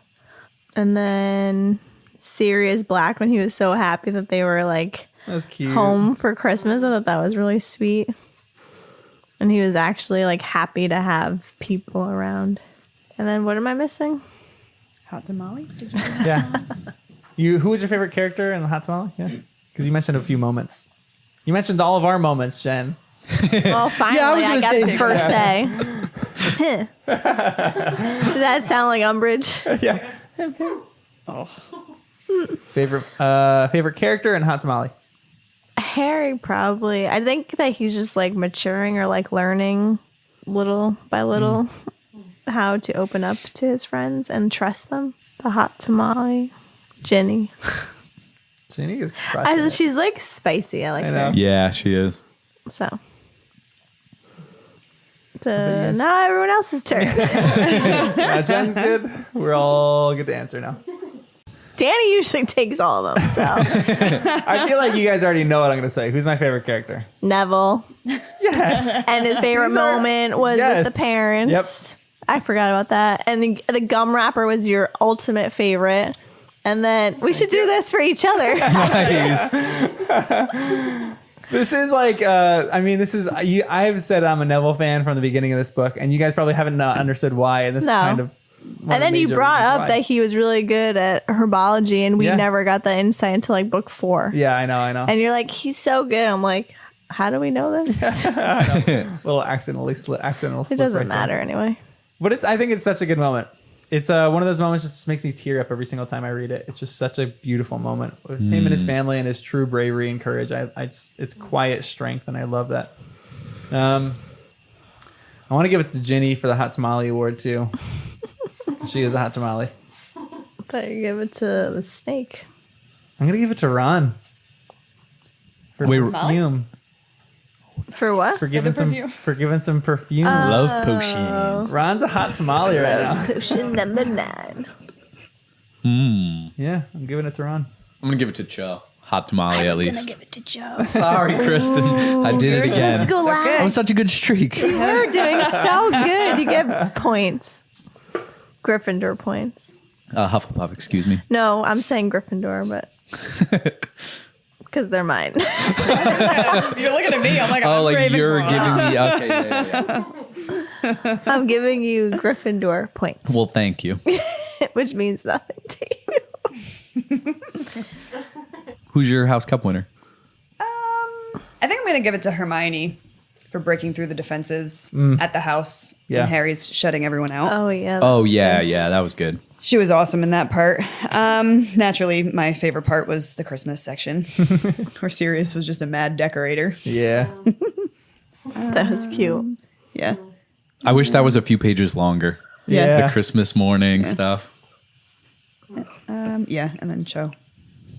The hot tamale. Yeah. Isn't it crazy? Like those chapters, you just kind of want to linger in those. Like you want plot, but Yeah, the same yeah. point. You just want her to just keep writing. This is the longest book, and you're asking for more pages to it. You guys are Potterheads. true. Full on Potterheads, though. You are. You said it. Come on, Jen. I listen. So. That's your thing.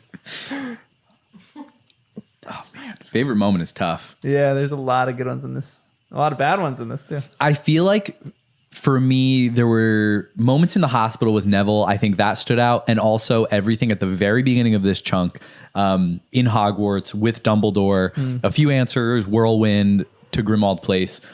The suspense of that I loved. I felt like that was like a peak, and then everything else was kind of coming down from that. So yeah, I'll say St. Mungo's with Neville and the Longbottoms.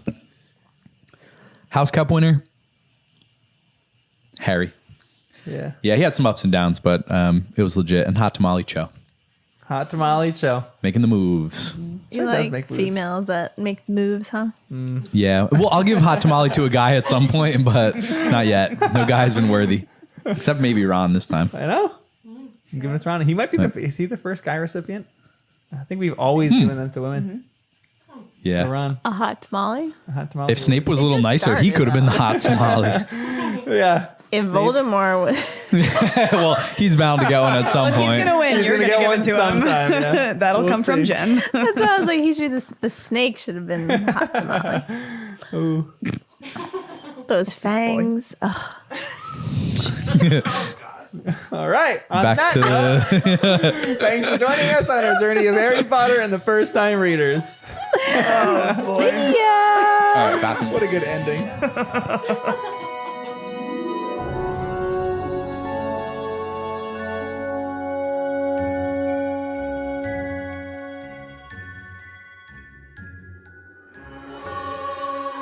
But I like to do my whispers, and then I love for you guys to be like, "You said this." Yeah, those are great ones.